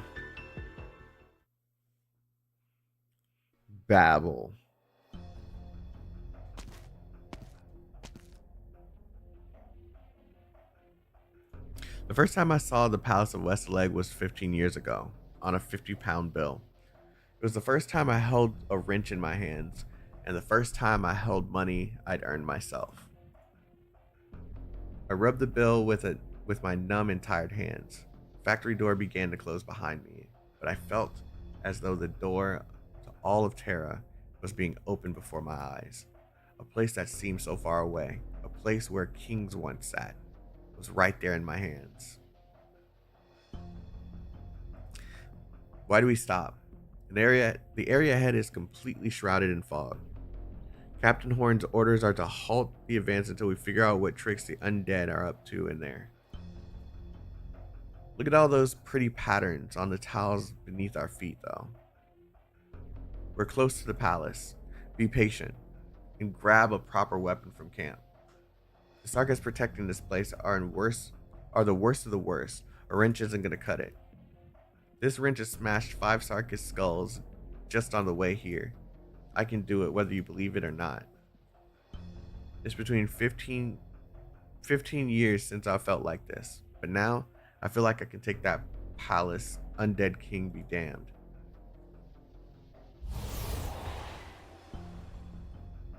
Wait, shush. What is it? Fog. I'll report it in. Find a safe place to hide. You hear that sound from inside the fog? All I hear is the wind.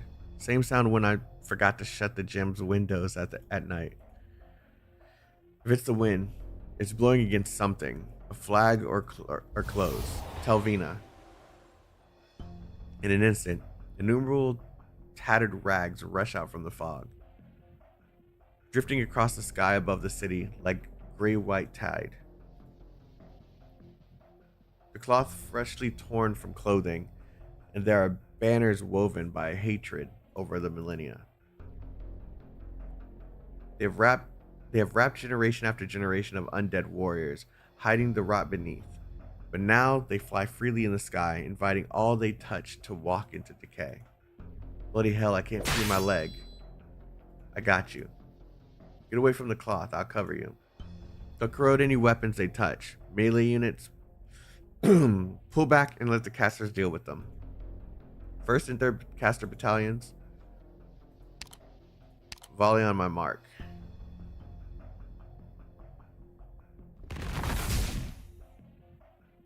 Amiya! I can't get rid of them. The paws are immersed in decay, the shroud drawing in death. Even the formless witchcraft of the undead has rules that can be followed, but I am unable to decipher this fog. It is neither art nor natural. Is this some new tactic, Logos? They wouldn't wait this long to try a proven tactic. Perhaps Nesleum is changing, or perhaps the undead themselves that are changing. This place will soon be more dangerous than the shroud we stepped into on the battlefield outside the city. The other units must have encountered the same interference. Even sending out a signal is different. This 300-meter plaza is enough to delay 1,000 men for days.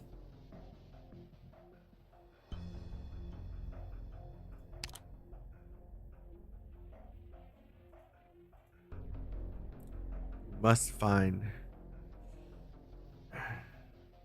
Racist. Analyze the shroud logos. How's our comms equipment closure? Already on it. Rules are bound to be analyzed. There must be a source for this unusual shroud. I just need a bit of time.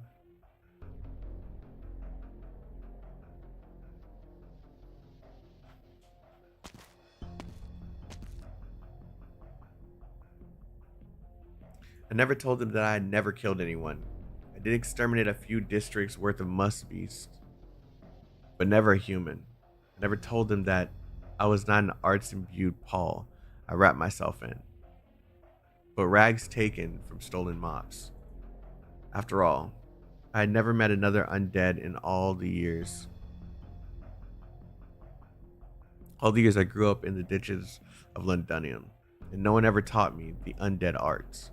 I wrapped myself in mops so that the Victorians wouldn't beat me to death. A mop head that killed muspies for them deserved to live more than the Sarkas at least. Why are you ripping cloth off of yourselves? Our patriarch says we no longer hide the decay.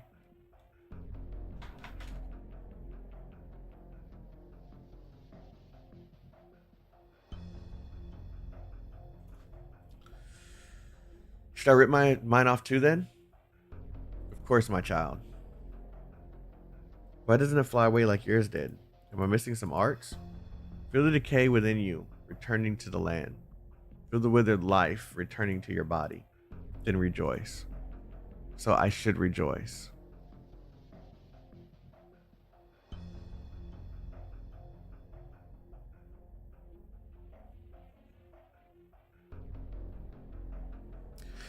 I beat an undead to a pulp.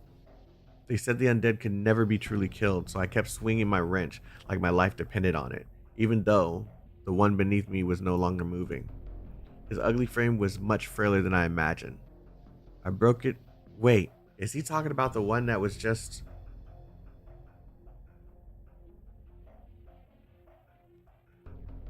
I broke it like the fallen branches in the snow under my feet in the winters of my child. They always broke with such a satisfying crack. Was the war answering my courage? I liked the feeling. Oh, he's become a crazy killer. Oh, dang. I could.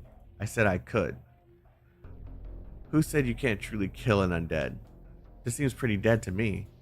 Careful there. You didn't want to be near an undead corpse for long. You didn't? Like, you don't want to be near one? The undead warrior's body quickly collapses, losing all form and color. An invisible fog takes up the form of the dead and gently embraces the remains. It just rots on its own that quick. Scottish, yeah. If we don't get away now, we and that body will both be undead food. Bloody hell. And there I was thinking the undead weren't such bloody monsters after all. It'll be fine, alright? Where'd you come from? Damn, I didn't mean to do that. Think about home. All that sun and hay and beer, you know? I think you'll feel a wee bit better putting all this rot out of your mind. I'm from Londinium. All I had at home was sourdough hard enough to smash skulls. Hey, that works. Yeah, it works for me.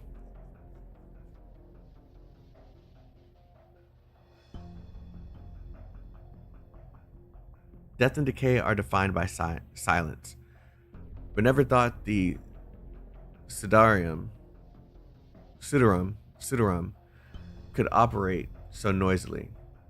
No longer do the undead try to keep their nature in check. They are allowing decay to run unchecked, meaning it'll be harder to stop the spread of rot.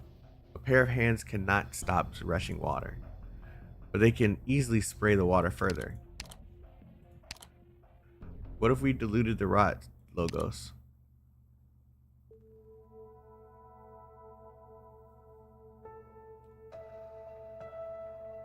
Hang in there. You'll get better. Do I look like I get better to you? A natural effect of rapidly applying healing arts. Take this. Give it to... the pain. It's getting better? Aww. Do not choose the end out of pain, soldier. Endure. The pain will stop in time. Thank you, Sarkis. Listen to Liz. It'll be alright. In cases of acute infection, we have to avoid rapidly emotional fluctuations. Take a deep breath and... Message from the doctor, Neural. Shining, Neural, Nightingale. Are you in the rear? We're at the rear camp. Just returned with a bunch of wounded. How's Nightingale? Weak, but she refused to abandon the injured to their fates. We'll take care of her. I need you to pull out of the area along with everybody in camp. Doctor, you? Let us know if you need any support. The undead shroud won't be easily dispelled with arts. We'll divert the fog of the decay to nearby areas. Do your best to ensure that no one's caught in it. Roger. The more lives we save, the less decay there is to feed on. It's the duty of the followers, isn't it? Neural, Shining, there is no time to rest. Liz's blue file beast perches on Shining's shoulder, rubbing against her cheek. Sometimes I don't know what to do with you. Neural, go and save some lives. As for the enemy, leave them to my spear and shield. Give me like a quick second.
chat. I needed to eat something, so bear with me a little bit.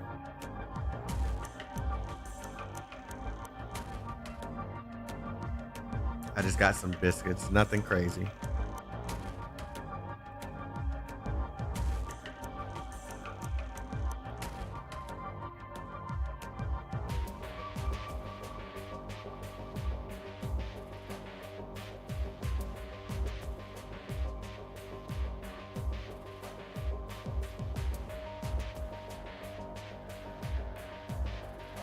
There's honey on them.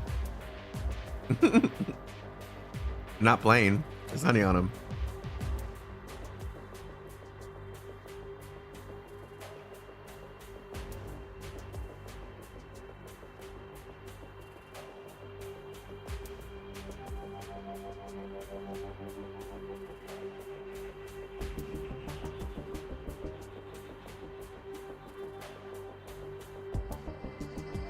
War immersion. See, it's moments like this why I wish there was like voiceovers, because we could keep going if it was.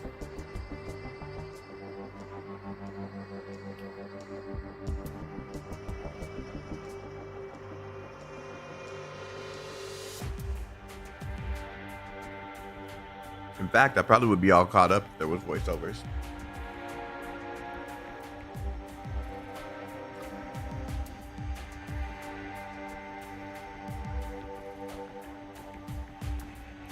Nah, she'd have to catch me.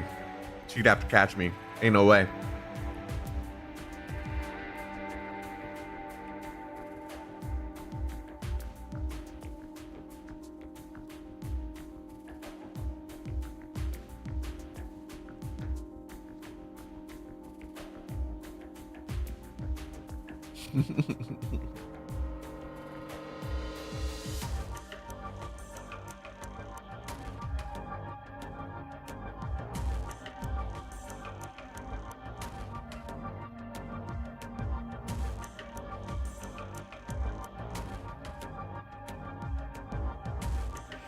Yeah, I was just saying, like, it would be great to have it, even if it's just moving forward.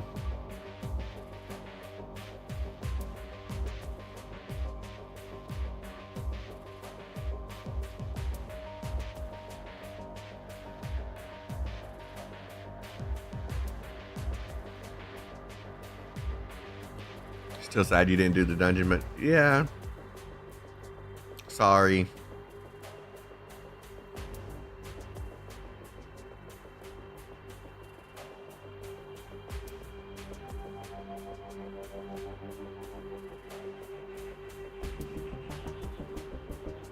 I don't even think I logged in during that time.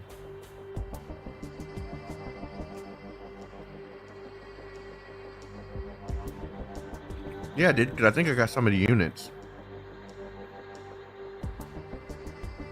I don't remember.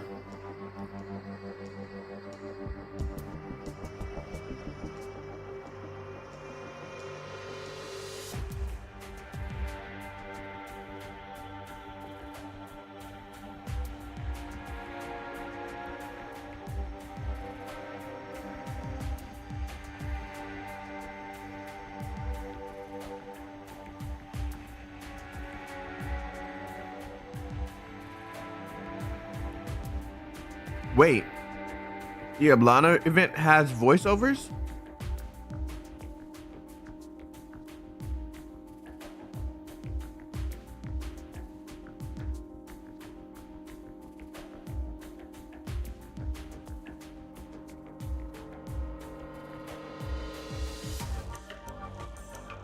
And said that at least the Ablana event has voiceovers in it. Yes, for some parts. What?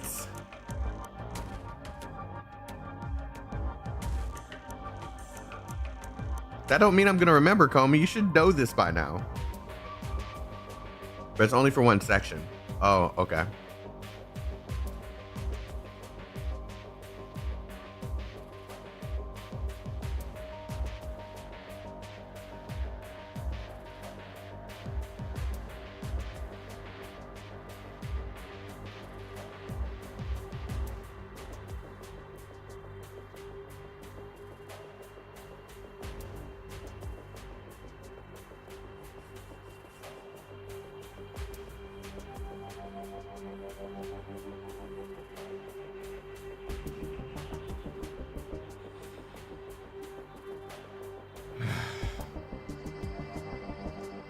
Much better.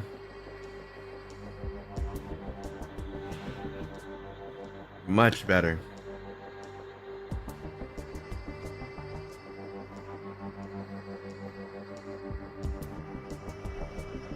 I'm sorry, chat. I needed to eat something. It was killing me. I was sitting here thinking about how hungry I was. All right. Let's continue.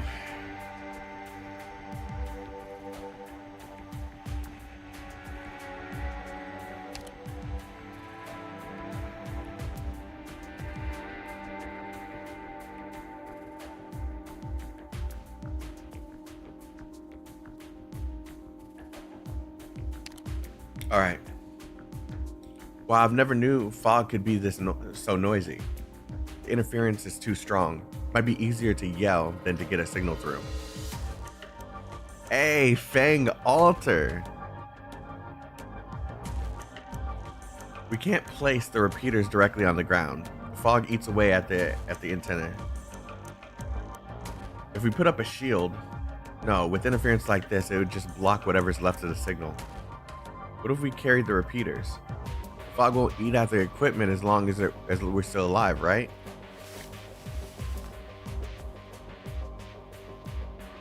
Closure clenches her comms terminal tightly, but she can feel the pain of its metal corners biting into her skin fading away. Her limbs are becoming numb. The fog clings to all life equally, inviting them to join the procession of decay. She knows what Fang's suggestion implies. She wants to reject it, but she does not. You go. I'll stay here with the base station.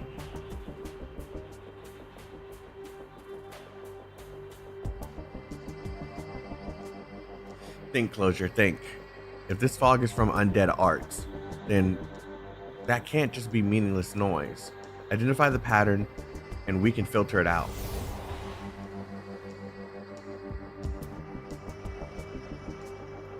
There it is. It's not noise. It's the voice of the undead. Even if their flesh is decayed, even if their consciousness is long faded, the life force of the undead continues to sing in joy as they return to the cycle.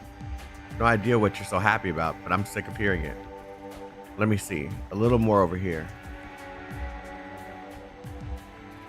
I'm getting a signal, but it's still not enough. How about this? That's what I'm talking about. Wait, Misery, how did you... I can cut a path through the fog for communications. Great. Now we can hear what? 3rd Caster Battalion. Engage the undead emerging from behind the lines. Don't let them cut us off from the exemplars. The weight-bearing structures of the corridors to the sides of the plaza are heavily damaged. They're about to collapse. Watch out for falling debris. The whole battlefield. It's connected. Yeah, because you're the goat. Or sorry, you're the bat.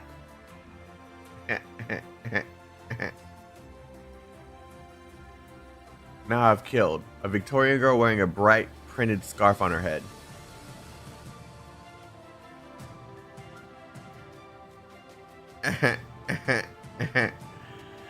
Her scarf faded and her complexion twisted before my face. She became no different than the musk beast I killed, only bigger and more hollow. Her life must have flowed into me. I find myself swinging the great sword that they gave me, almost as tall as I am. But I don't feel the ecstasy they spoke of.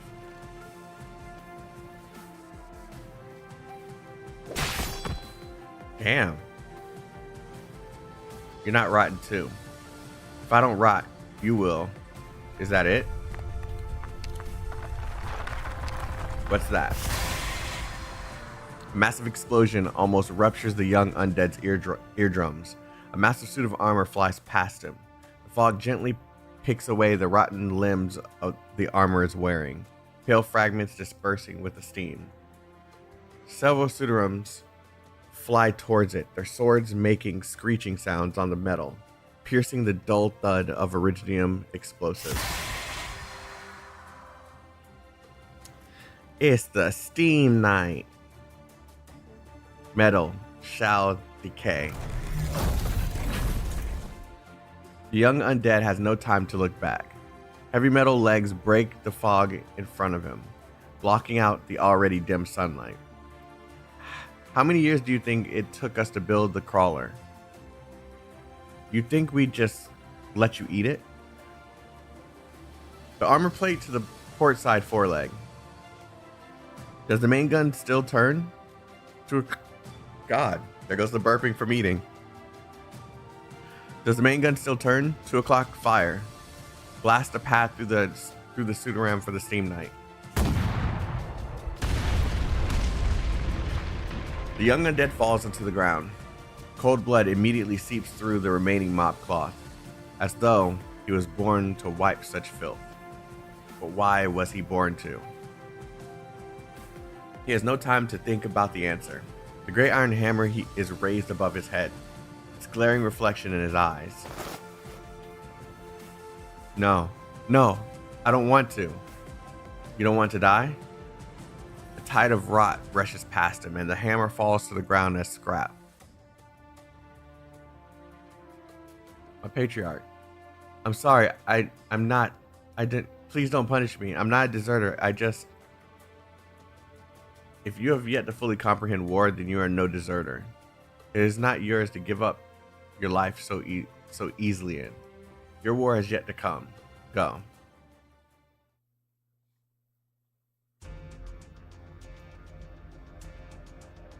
Fog, it's fading. More and more wounded are being evacuated before they die. The undead are being deprived of the rot they feed on. Disperse. Disperse. The fog is thinning. Even I can breathe now. Wait, you couldn't breathe all this time, Doctor? Why didn't you say anything? It wasn't as bad. It's just better now. This won't last for long. Shining reports that the fog has been diverted elsewhere. The fog diverting elsewhere is returning. We must move. Doctor. Monster. Perish. You feel a sense of deja vu. It's not that any memories come back to you. It is that once again you sense how tiny and frail your life is. A blade of grass in the wilderness. What is one blade or 1,000 in the presence of death? You will all become nutrition for next year's sprouts. The tide of rot crosses Amiya's black curtain. Monster's massive frame and logos his wall of incantations rushing towards you. The next instant, it comes to an abrupt halt. It is you. It is me. You've kept your promise.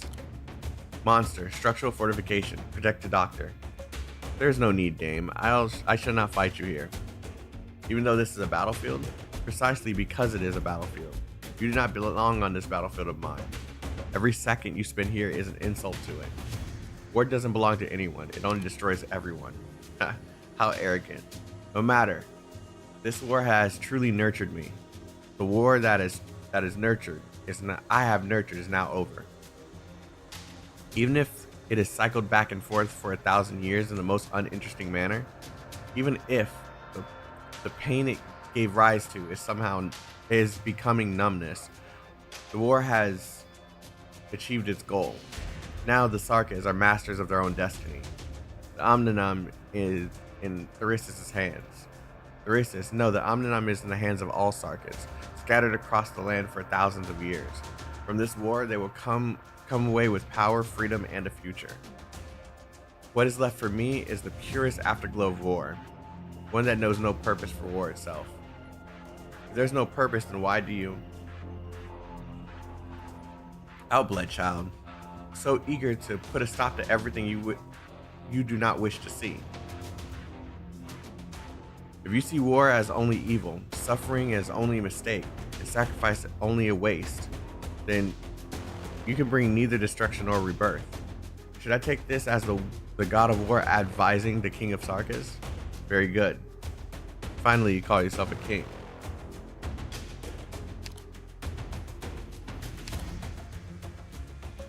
But it is not advice.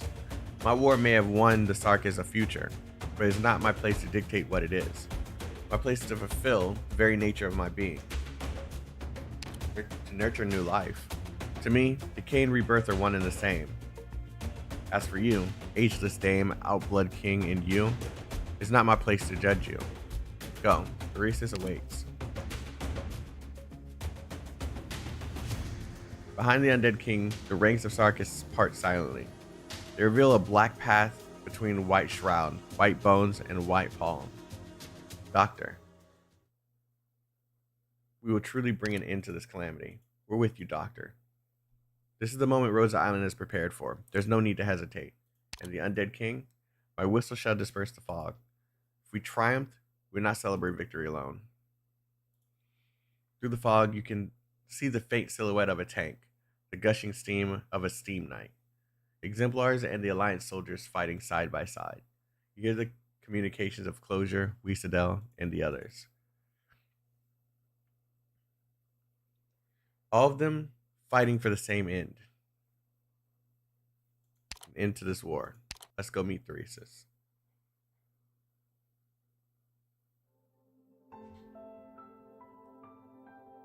You've crossed the waters of death. Aphanel and witnessed the dim candlelight of the other side. Go, I do not wish to fight you. Sing once more, when all decay has returned to the soil, when all war drums are silent. Your end does not lie here. Banshee shakes his head and says nothing. His bone pin floats up in front of him. So be it.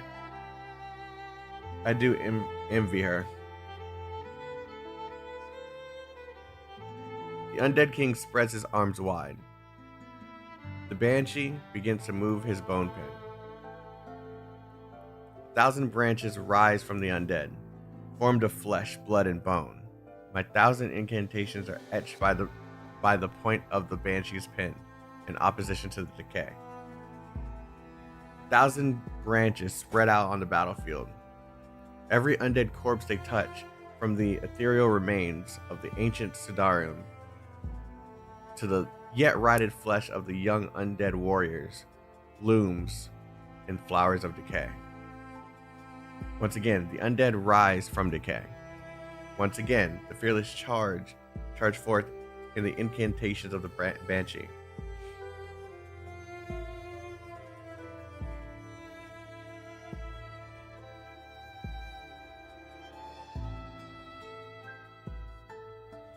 The Palace of Wesaleg wasn't grand at all. In fact, it looks more decrepit than what I saw on that bill 15 years ago.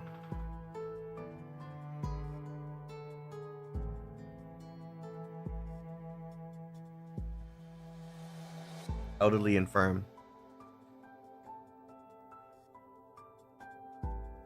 Yeah. The blood and flesh covering my hands feels more real. I stopped counting the number of Sarkis I put down. It must have been a lot, because my wrench broke.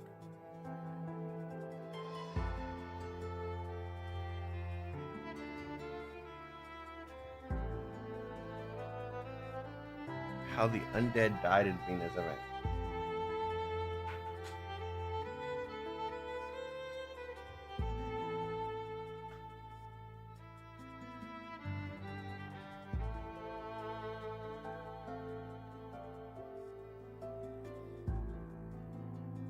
No.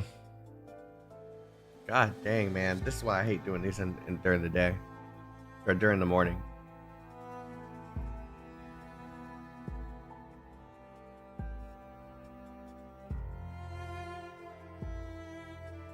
They don't mention who stabbed him. Nah, it's I'm so used to doing it to rereading right before things start. I didn't do it this time.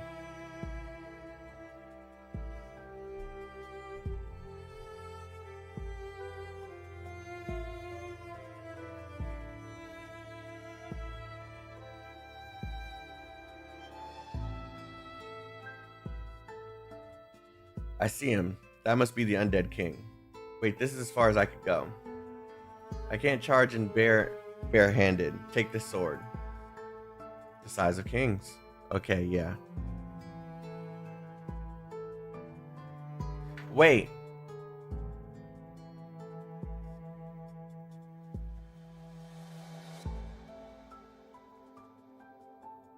Yes, I do remember. Wasn't it the sword kept on getting passed down until it reached him?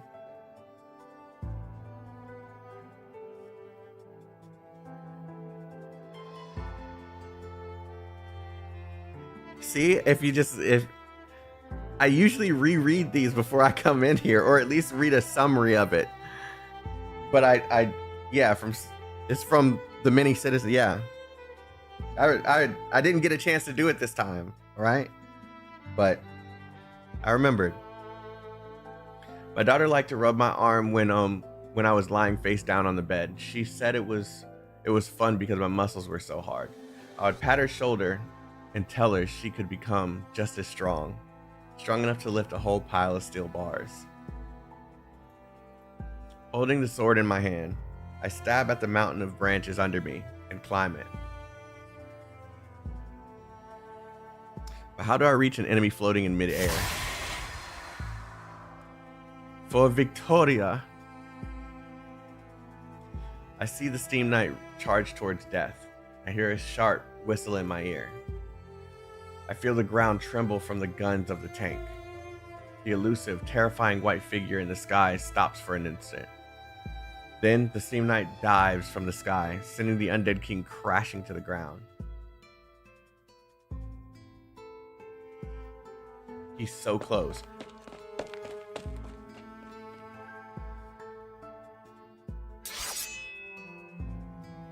Oh, wait!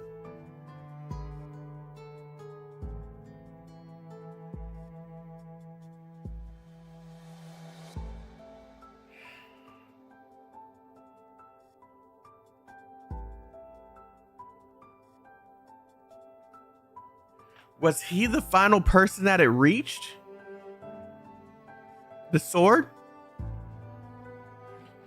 I am beginning to fall in love with war.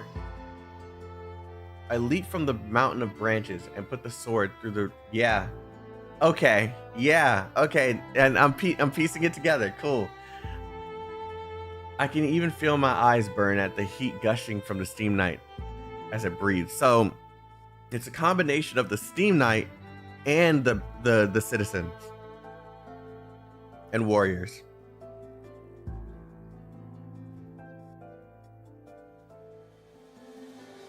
My goat died to a blue collar worker. That's crazy. That's crazy.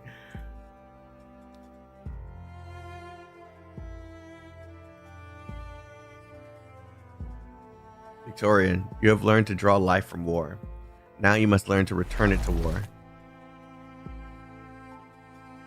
Why'd that sound like it's about to explode? It was no use at all.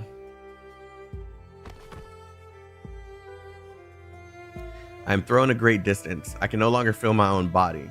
I see the undead king once again rise to the sky, the Steam Knight wrapped in a frenzy of white cloth. The strange Sark is casting his arts, cutting a path towards the undead king. Familiar faces treading the death-filled path towards that seemingly unsurmountable foe with no hint of hesitation. The fog seems to be dispersing. I see a massive four-legged tank advance. Why is there a golden-haired Kranta here? What are those strange contraptions that have appeared on the battlefield, making a strange sound? I see Her Highness, our hero, Vina Victoria, the returned king, leading more and more people forward. Grant our horses, thank you. For Victoria, I seem to see the end of the war. The undead king's silhouette overlaps with the sun. It is bright. The form gathers those eager to end the war. I can no longer see what happens next. Where did the sword go? Sorry, my girl. Your daddy's not coming home.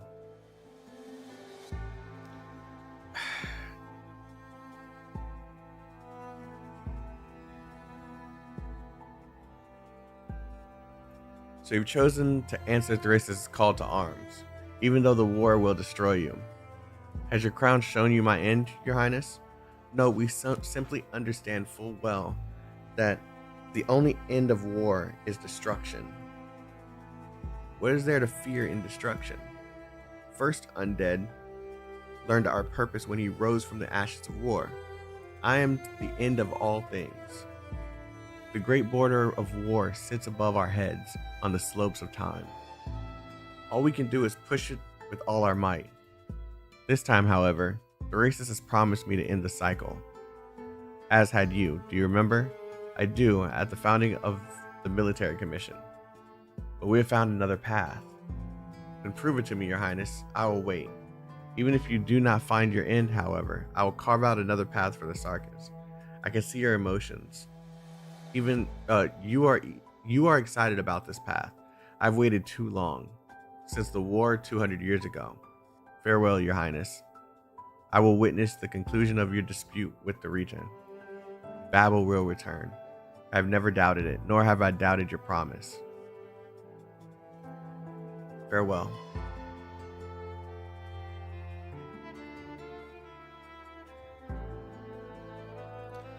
The rays drawn shine from the pinnacle of the palace of Westaleg. They drive away the fog, revealing the aftermath of battle.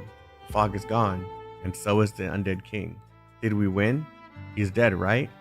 Ain't it?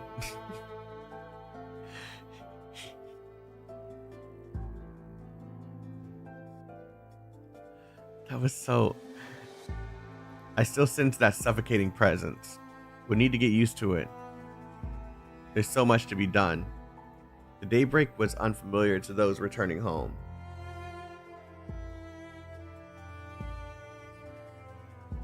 Or to those on the battlefield. Morning rays pour down like blood over the carpet of bodies on the ground.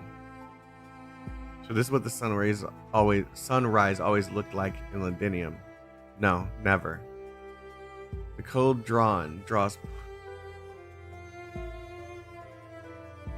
I am bleeding. What the heck?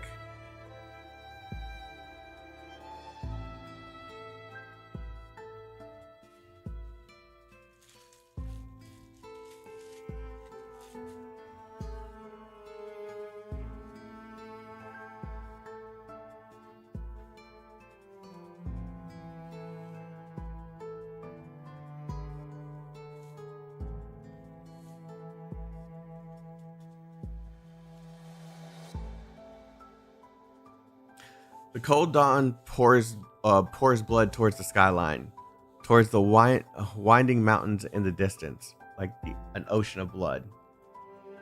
A few cries of joy from the crowd quickly fall silent.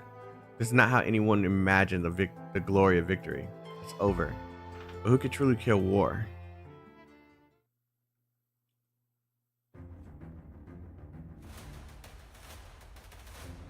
No one can kill war. Do you still sense his presence, your highness? He has unfortunately given himself to death, but you are correct. War will never end. He merely left because this particular war is over. I almost envy him. He has taken so many people along with him, all to enjoy a war that belonged to only him. I've lost another fine opponent.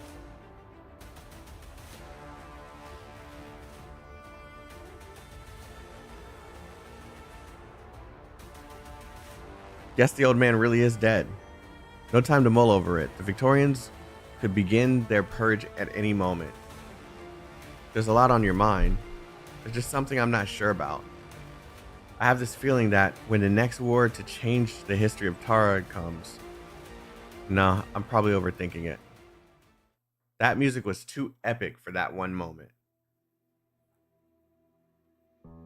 In the silence, only the lonely sound of the bone whistle reaches a pitch black underground throne room. It is the Banshee elegy for the dead.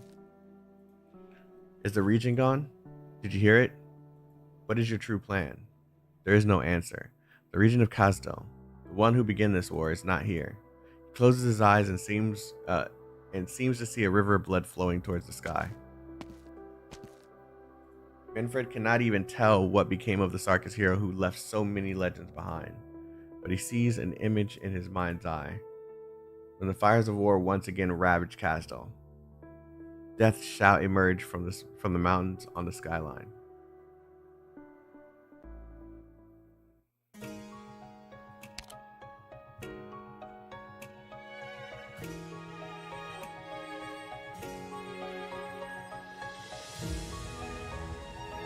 That one was good too. That one was good too.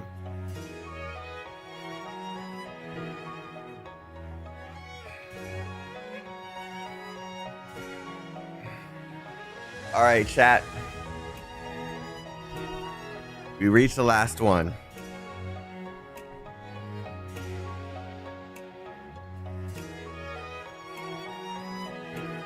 Let me go put this plate away and then we'll begin. Read the DM.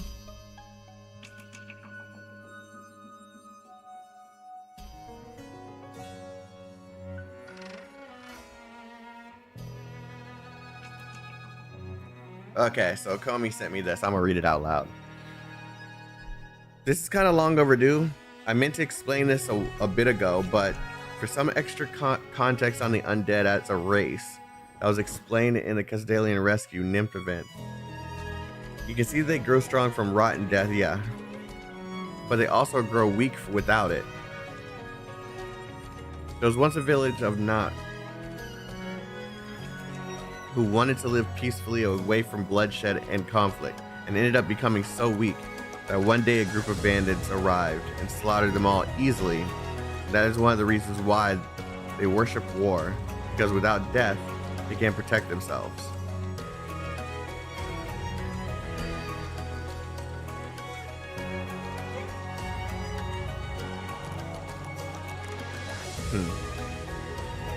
Okay. I'm gonna go put my plate away, then we'll do this final chapter. We will finish this today, guys. Looks like we will finish this today, which makes me very happy.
We're back.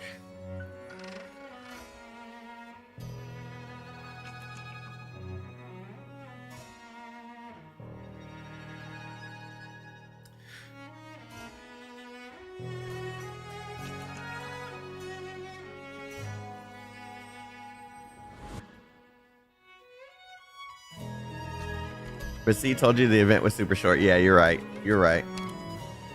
You're right. Okay, the life bone. Hoarder. About everyone along who agreed to use the bones to retreat. Most of them wouldn't be able to withstand the long journey. The old, the young, and the more injured Sarkis than you can count. W said, and I quote, "Let them die if they want," but the other members of her squad carried them here. But the other members of her squad carried him here. Somehow, she still has quite a few living subordinates, enough to maintain order within the Lifebone and watch over Ursula in captivity. Ursula, the chick that was helping the undead king and knew who Hodor and Inez was, right? The thicky princess, right?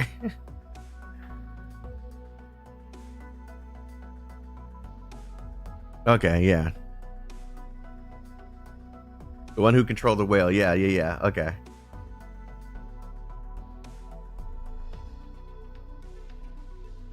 Okay, just making sure I remember who she was. In captivity. So at least you won't have to worry about having no one to take the wheel if you accidentally die on the road.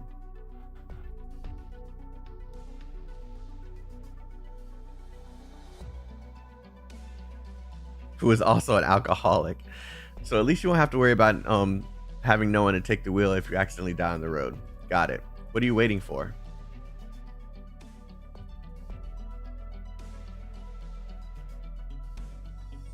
The Lifebone casts a shadow over the ruins of the battlefield. None of the Sarkis raise their heads. They may already know of or have grown accustomed to the greater shadow that will soon envelop their kilometers-long procession. Most of them move slowly as they cross the trenches left behind the high-speed battleships. I really like the art. I was just thinking, look how the line of soldiers is, how long the line of soldiers is. We've all traveled that road from Casdal to Victoria before.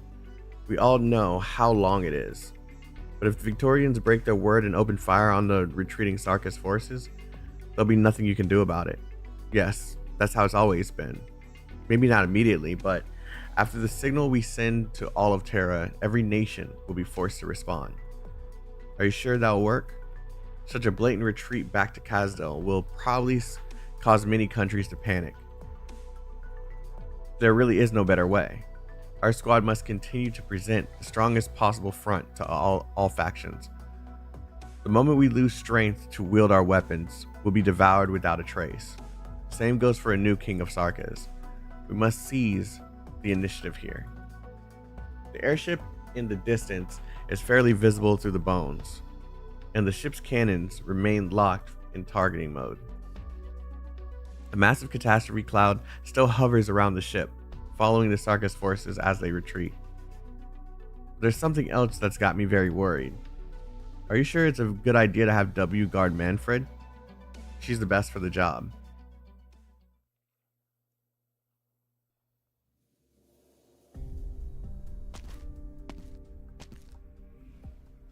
Colombian military officer, huh? The squad has reached its destination. The weather is clear, the visibility is good. Keep looking to the southeast. We've received the latest intelligence from the Ministry of Defense, which includes Casdal's approximate coordinates. Please closely monitor the Sarkis army to ensure the retreat home isn't cover for another military maneuver. I double-clicked. Understood. The officer does Jesus Christ. The officer does in fact understand why he needs to monitor the Sarkis. Does not, in fact. However, out of respect for his comrades, he sits in a reconnaissance vehicle and stares intently at the data sent back by the drones. All is calm. There's nothing unusual to report at the moment, sir. By the way, and I'm just making small talk, Maylander rarely sends someone of your status to I know how to say this. Lais. No, that is not right.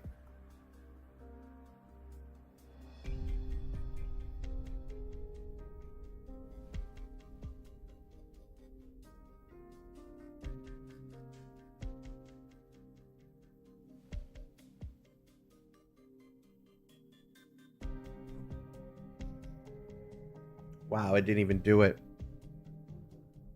Leah's. Huh? Why isn't it saying it? The word liaise is pronounced Liaise. Liaison. That's what I was thinking of, but yeah, it didn't. Yeah. Mainlander rarely sends someone of your status to liaise with the military.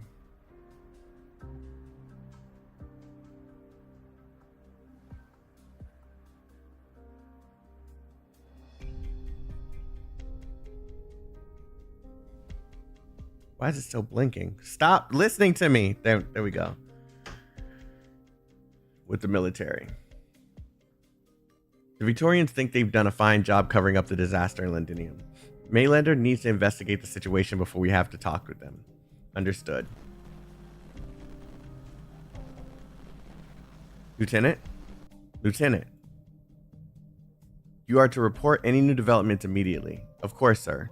There's nothing to report right now. Nothing at all? Wait, what's that? The officer puts down the communicator. The catastrophe detection system on the vehicle is blaring an alarm. He looks towards the capital district, but at this distance, he can barely make out the outline of the nomadic city. But he can clearly see the massive shadow cast by the catastrophe cloud, stretching far from above the capital district all the way where he stands.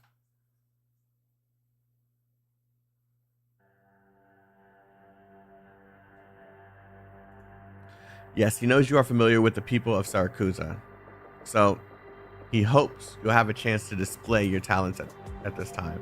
Not to worry, the Sarkis hordes are a chaotic, calamitous force, but they are ultimately mercenaries. We are now well aware that our neighbor, Victoria, has failed to keep them on a tight leash. But I should not allow such filth to disrupt Athenians' glorious. I kind of want Baki to come in here and tell me how to say this, but I'm not gonna do it. Of this, I am quite certain. Please send this message along to your master. The noble is interrupted by a suddenly darkening sky. What's going on? Come inside with me now, sir. It's a catastrophe.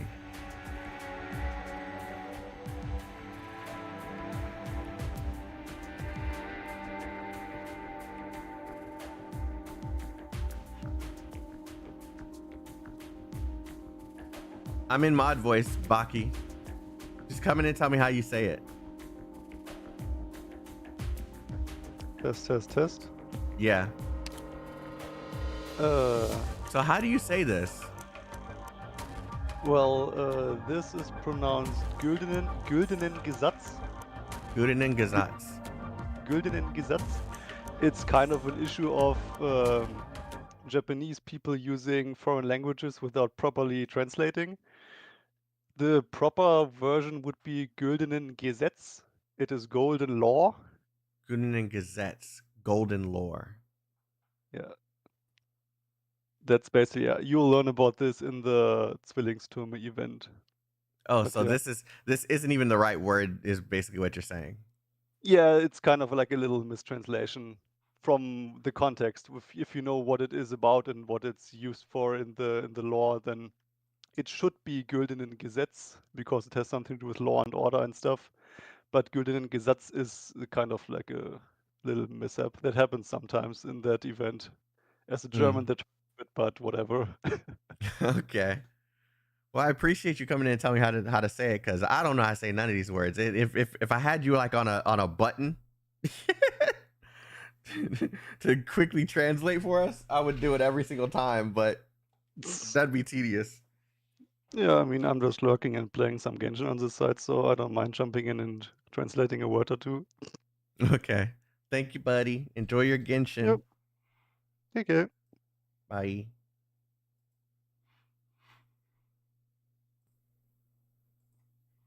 Golden and Gazettes.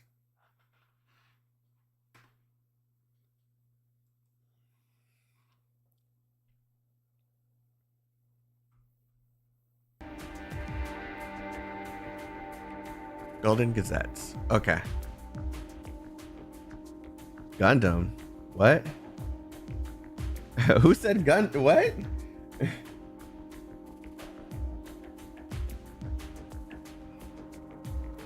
Um.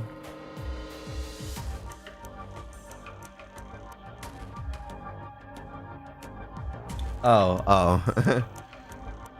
Contact the base for further orders. Damn, we've got no signal.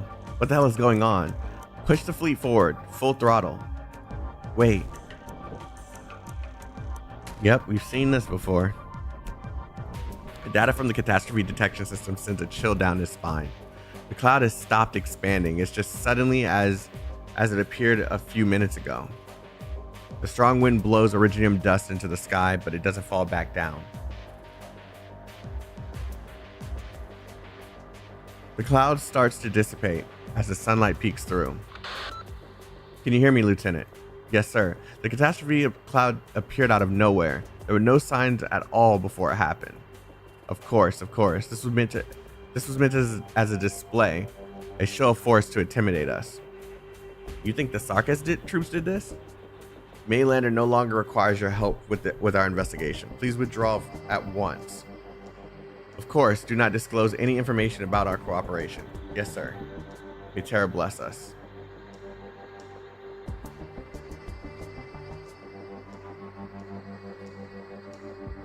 Enough. Deactivate the tip line.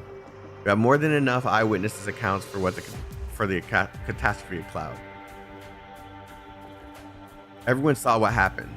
Those of us living in high rises got even a closer look. For now, I need all of you to come up with explanations and file your stories. Everyone writes a report, whether you explain it away as an advertising hologram or new art from Lithium. That's up to you. Do you need anything else? Sir, this call wasn't from a citizen. We just received word from our messengers.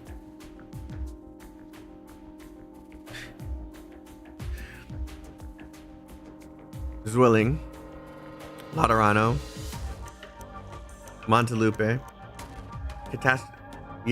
from our messengers, Zwillings, Laterano, and Montelupe. Catastrophe clouds have appeared all over the capitals of every nation. What about deity Greiferberg and Max DC? Same situation.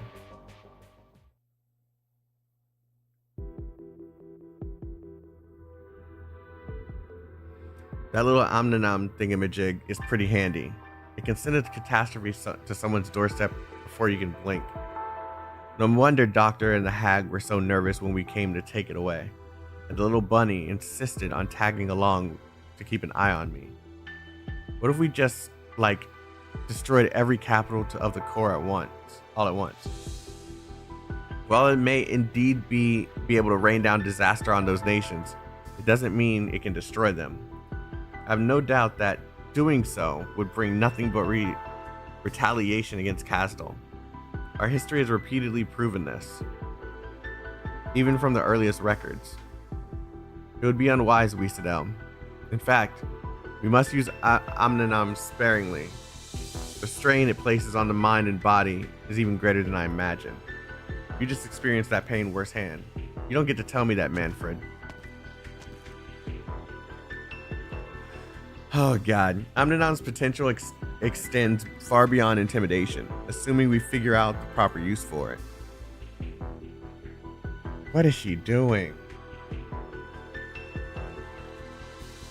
Your Highness has had much higher hopes for it. Yes, it is a weapon, a deterrent, but, more importantly, it is the means by which we will break free from our destiny. You know, you're even more annoying than Horror. Don't forget who you are, dude. You're a prisoner. And we're only keeping you alive because Kazdal needs you alive. Hell, the only reason we let the military commission stick around is the surviving Sarka still needs something to believe in on the way home. Fucking Thrasis. Sure, thought of everything, huh? I'm guessing Horderer saw this coming long ago too, didn't he?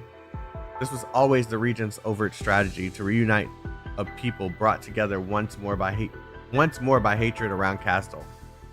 Even Babel and the military commission are working together again, united towards a common goal. Yeah, but don't expect to wiggle your way out of this one, Manfred. Remember what I said, Wiesadel. What, still got more to say? If someday Castle really does normalize its relations with the other nations, just as Her Highness Theresa once strive for, then I, along with the rest of the military commission, will have to draw a clear line between ourselves and Castle. As the Sarkists see it, outbloods only bring only pain and hatred, just as we do to them.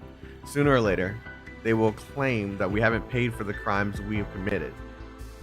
And on that day, I'll be waiting for those hateful Avengers to find us. Just shut up already. Stop acting like you're a saint or whatever. The racists and the rest of you assholes screwed up big time. You were so goddamn stupid. I wish I could blow you to pieces right now. Don't forget, almost all lunatics who actually believed in your plan died in Londinium, along with the undead. You killed them with your own hands. There are barely any left to even evacuate, but the Sarkists will pay for their own mistakes. Babel's not so spineless as to cast an entire commission from the city just because a few dumbasses were bold enough to provoke Castle. Her Highness would never do that, and neither would I. If they're stupid enough to come, I don't mind giving them a fight. But if you keep talking shit, I'll toss you over to someone who's willing to put up with your crap. Damn. Damn, man. You're not afraid of it? Look at that moving catastrophe cloud over there. It seems so far away, but I can't shake the feeling it might appear right above my head.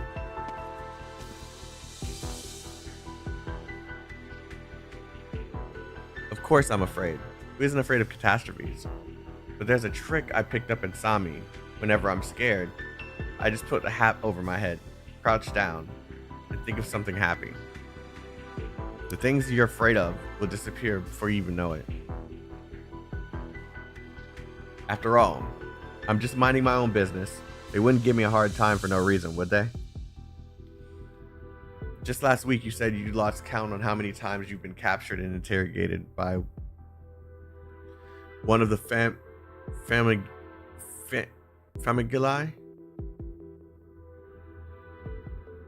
from the Fami. I'm sorry for the trouble, but misunderstandings always get cleared up in the end. Familia? That's how you spell that?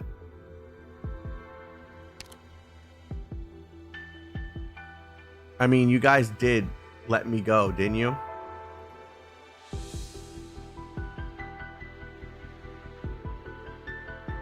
I didn't know that's how you spelled that. I really can't figure out how you managed to make it all the way through Sami and Ursus in one piece. You ain't lying about that one too, are ya? I just happen to come across perfectly reasonable people like you all the time. Try reasoning your way out of catastrophes then. Remind me again where you're going? Some place called Black Flow? Yes, I'm also going home, friend. Back home to Bolivar. That's one long-ass journey. An extra day or two won't make a difference. Besides, the chatter paper talisman you're carrying ain't gonna expire. Anyhow, I advise you to wait for that parade of crazies to pass. They started a war, they can destroy cities. Or maybe for someone or something else to test out the catastrophe for you. Just some friendly advice. Those devils are bold as hell. Someone's bound to try and take a bite out of them sooner or later. You can hear the terrifying roar of the catastrophe cloud off in the distance, along with that faint rubble of battleship engines. The Saracusian is right. It may be wiser to not get involved in this. However,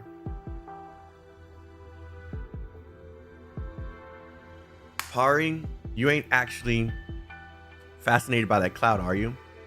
I am. I find it hard to hide my excitement, whenever I encounter something I've never seen before. True, I paid a price for it back in Sami, but I can't get rid of this bad habit. To be more precise, I want to take a look at the people waking beneath the catastrophe cloud. Nope, didn't try at all. I need to wash my hair. How's it going? I hope no one's giving you any trouble. Just another ordinary funeral. A funeral beneath a catastrophe cloud is hardly ordinary. It's unfair to do so many It's unfair oh my god, there's no do in it. It's unfair to so many. They should have been able to return to Castle with us. Death is the form of equality most readily attainable to all misery. The vast majority of the deceased have no relatives or even names. When I asked them to leave their final words, they could not even identify anyone who might remember them after they were gone.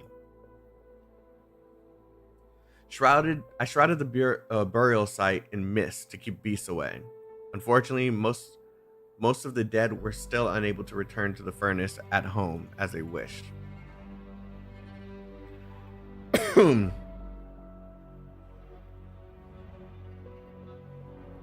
Logos, do you remember what lies a little further up ahead? My previous missions rarely require me to come this way. Laterano is just south of here, not far. When Outcast and I went on missions together in this area, she would often bring me here to drink. Yeah, here comes the stuttering. We once made a foolish bet that I'd find a way to sneak in and try Laterano ice cream. Well, I did. No one caught me, but I never got the chance to tell her. At least I'm not the one breaking my promise this time. So you deliberately refused to order to return to the ship with Ascalon. You knew we'd pass through here during the retreat. Don't try to guess my intentions, Logos. With Ascalon here, we have no issues escorting our fallen comrades and their tokens back to the ship. But she needs some time to herself to say goodbye to the past.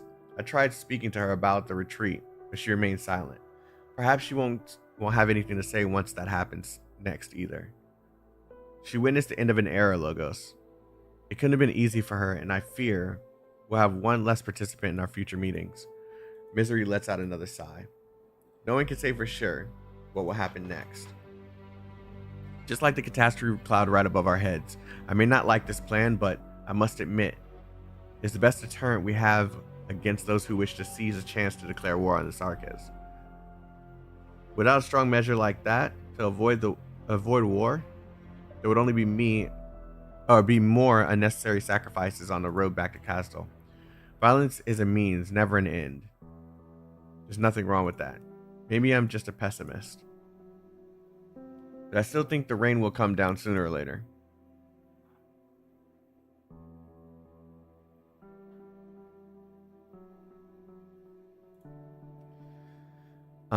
So can you let me go? Who the hell are you? I'm really just an explorer. What kind of explorer? Could you stop the lightning in the catastrophe cloud? It's like the thunderbolts themselves are afraid of you. Maybe they've taken a liking to me. See, a few of them just landed next to me.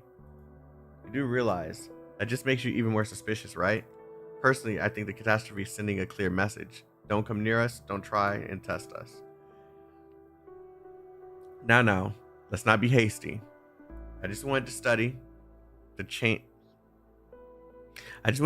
strange catastrophe cloud you created, as well as remind you that I don't like you.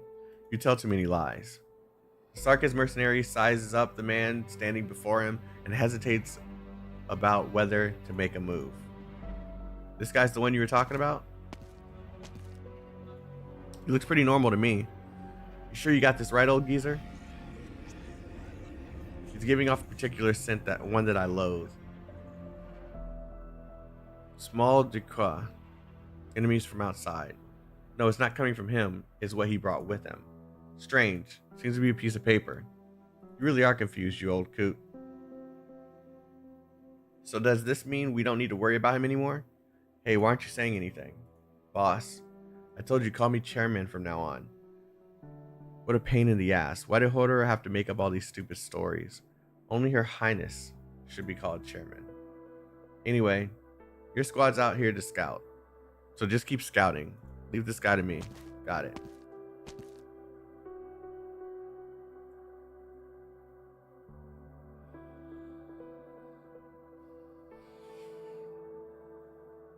If you got something to say it. Don't try to pull a fast one on me. I guarantee I'm faster than you. There's a fleet heading your way. Don't know which nation they're from. They're disabled all identifying sounds. They're coming from that direction. Tarn provides a lot of cover. It would be an easy plan to ambush. Guess everyone wants in on this. What a bunch of cowards. Afraid of us, yet always acting cocky. Alright, I'll pass the word on to the guys charging to their deaths on the front lines. Hello, can you hear me? While you're out there, watch out for an ambush. So as a thank you, how about I invite you to watch the catastrophe cloud with me? You're here to explore, right? I'd rather not. I'm shaking in my boots here. Alright, you're lost. Now scram. If any clueless Arknights grabs you again, just tell them who let you go, Wisadel. You have my thanks.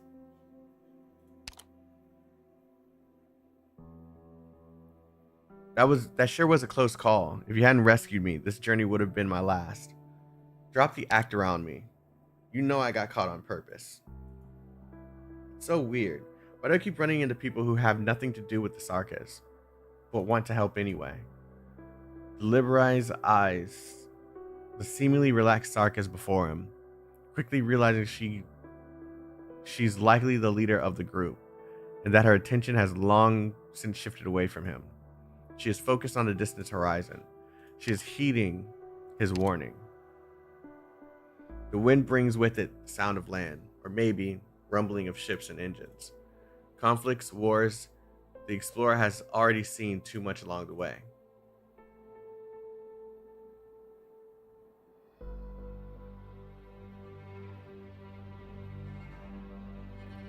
As always, we don't want to be the ones waiting for a beating.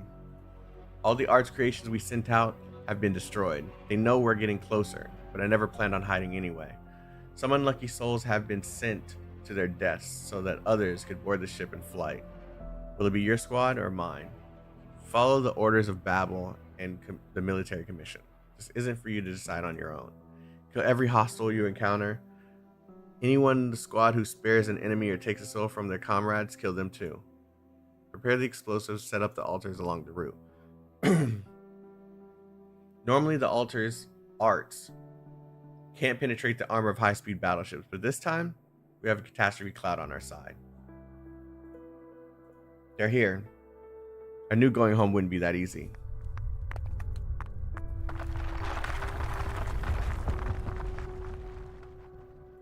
The earth is shaking. High-speed battleships slowly emerge from the shadows, blocking the Sarkas' path forward. The Elder watched a few changes like this while in Londinium, and considers himself one of the fortunate few. He also knows full well the path back to Casdell is not a road, but a battlefield full of corpses awash in blood. The Sarkas' procession stops at the edge of the firing range of the battleship's cannons. The sky grows dark, and the black cloud overhead lets loose with rolling thunder. Their enemy is approaching. Everyone, commence preparations like you ordered. Each of you, just do your own job. I don't want to catch any idiots of you showing off. Halt. You may not advance any further. Only a few Sarkas notice the young goddess girl within their ranks. She marches towards the head of the line. With the weave of her staff, the girl draws a line behind where she stands.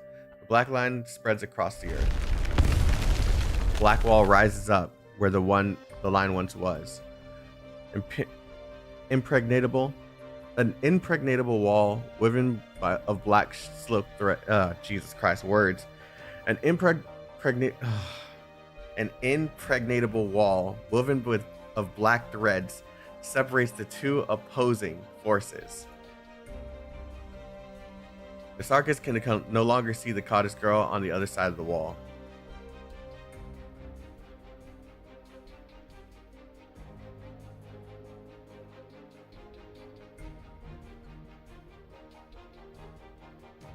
But one thing remains imprinted in their memories. The black crown floating above her head. The king of Sarkas. The king has not abandoned them. They have a new king. But why an outblood king? The new king's voice resonates in the mind of every Sarkas present. Meanwhile, the fleet sent to block them clearly hears her words. The Sarkis are going home. I would not rule out violence if necessary. I know full well that the weight of this black crown. Theresa has already led the myriad souls away. For the first time, the Sarkis have a choice.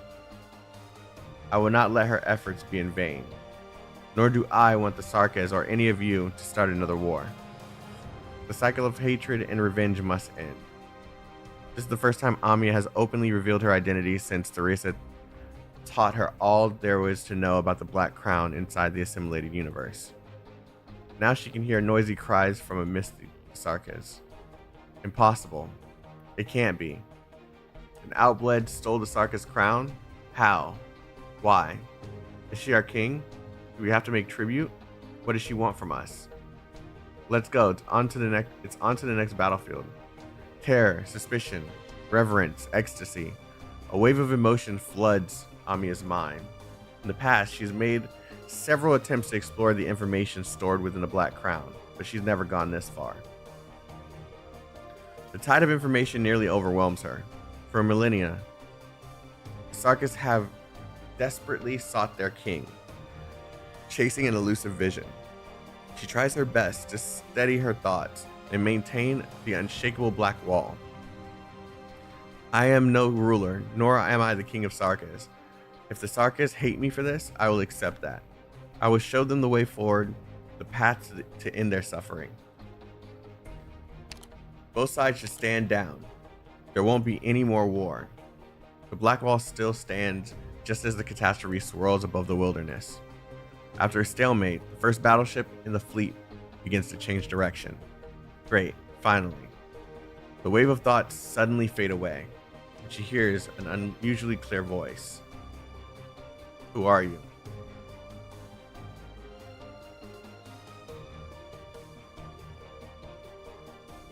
Huh?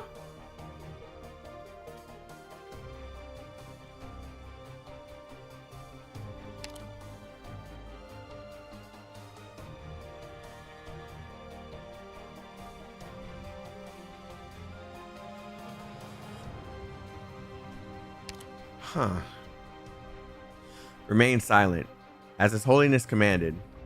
Even though the Sarkis have committed countless crimes in our holy city, even though Laterano has never before faced such provocation and desecration, even though their armies is openly threatening the safety of our residents, even then, we will not respond. Yes, His Holiness believes that Laterano should not interfere in this matter. I wish to see him. I'm going to file a protest. We are unsure where he is right now.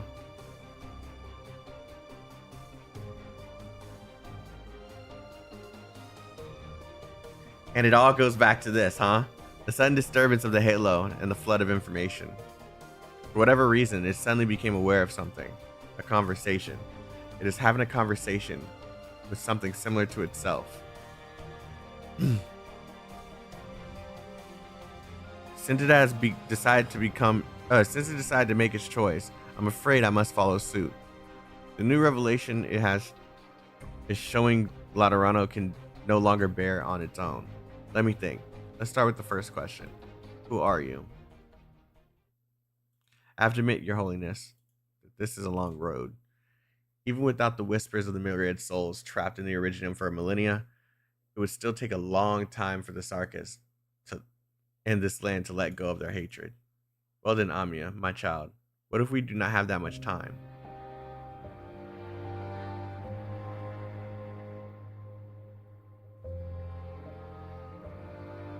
What if Terra is no longer in its infancy and has come to the point where it is to face its future?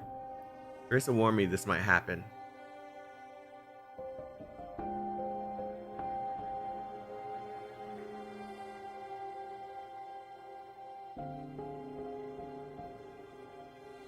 Someone walks into the static void. He is following someone else's footsteps. Though their footsteps have vanished from this place forever. The tower is still collapsing. A hint at everything that has transpired. Although time has no meaning here, he must admit he's a step late. She's already completely out of reach.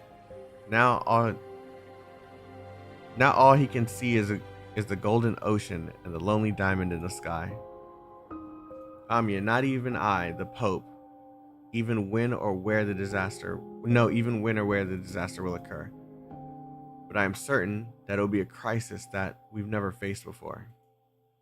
It is right before our eyes.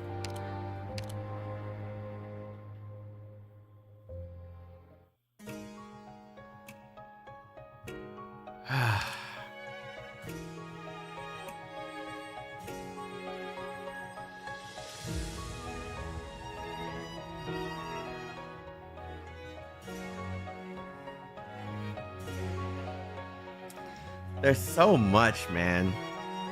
This story is so detailed.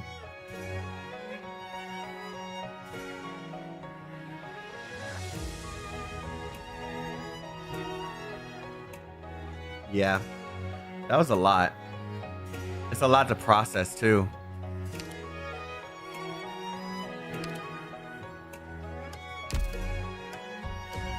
That's a lot to process.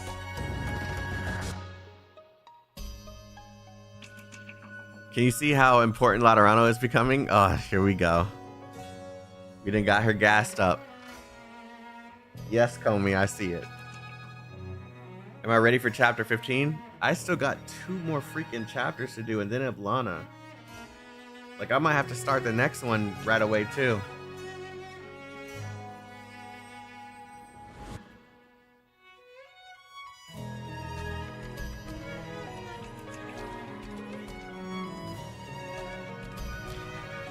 Oh, man. I feel like there's no breaks, man. Yeah, Blana could be next week, the week after. Like, I don't know how this is gonna work. There's your face again, Doctor. What a great start for the day.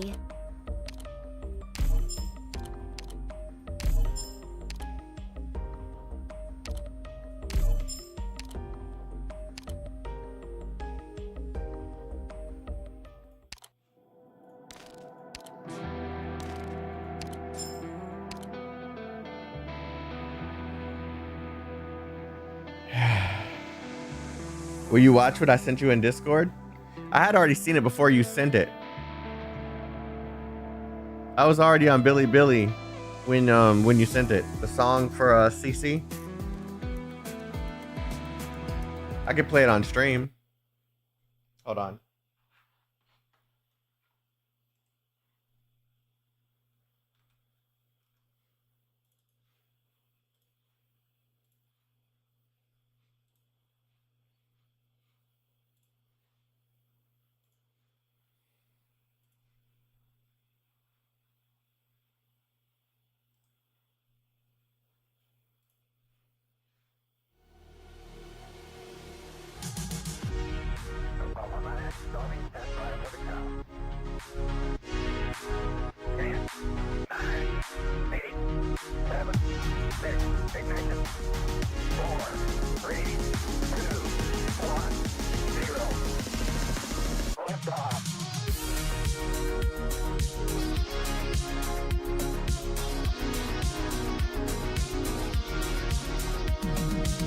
Man, the art that they put in this game, man.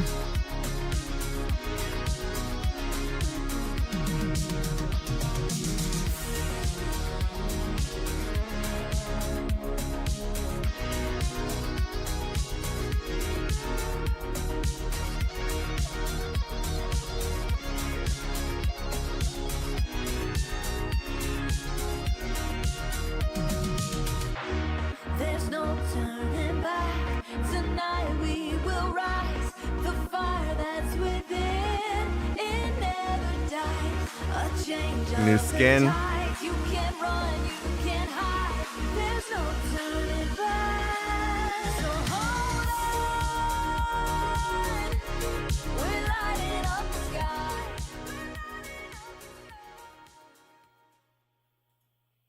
Yeah. These songs are always dope too.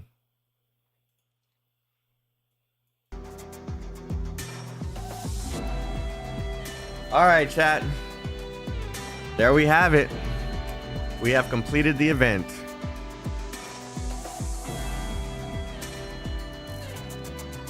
Now we will continue. Soleterano. I know, Comey. So we'll be getting the next part as soon as possible, because I still got to do the Avalana stuff when it comes out. So I'm gonna check and see what they're gonna do after this ends, because this ends in like 3 days, right? Yeah.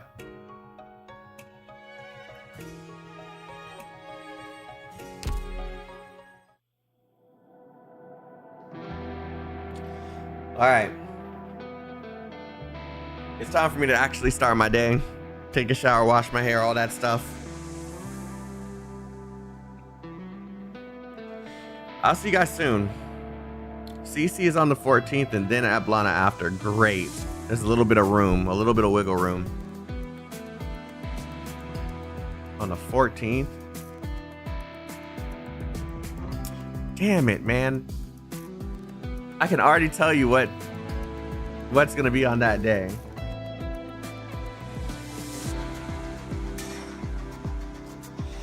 All right, guys. I will see you guys soon. I gotta figure out what I'm gonna do about teasing. No, I don't have to tease.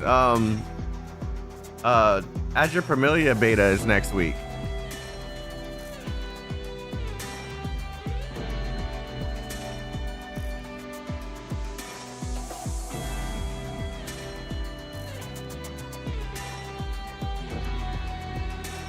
So we'll see how I'm gonna do it, but I'll figure it out.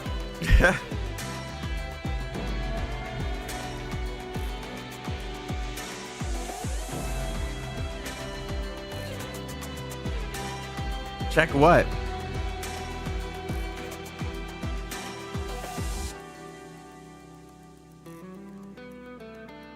I still have a medal to collect. Nah, it's fine. I'll do it off stream. All right, guys, it's 11:30. It's time for me to actually start the day. We'll freshen up. I'm sitting here fresh out of bed, reading stories. Love you guys. See you again soon.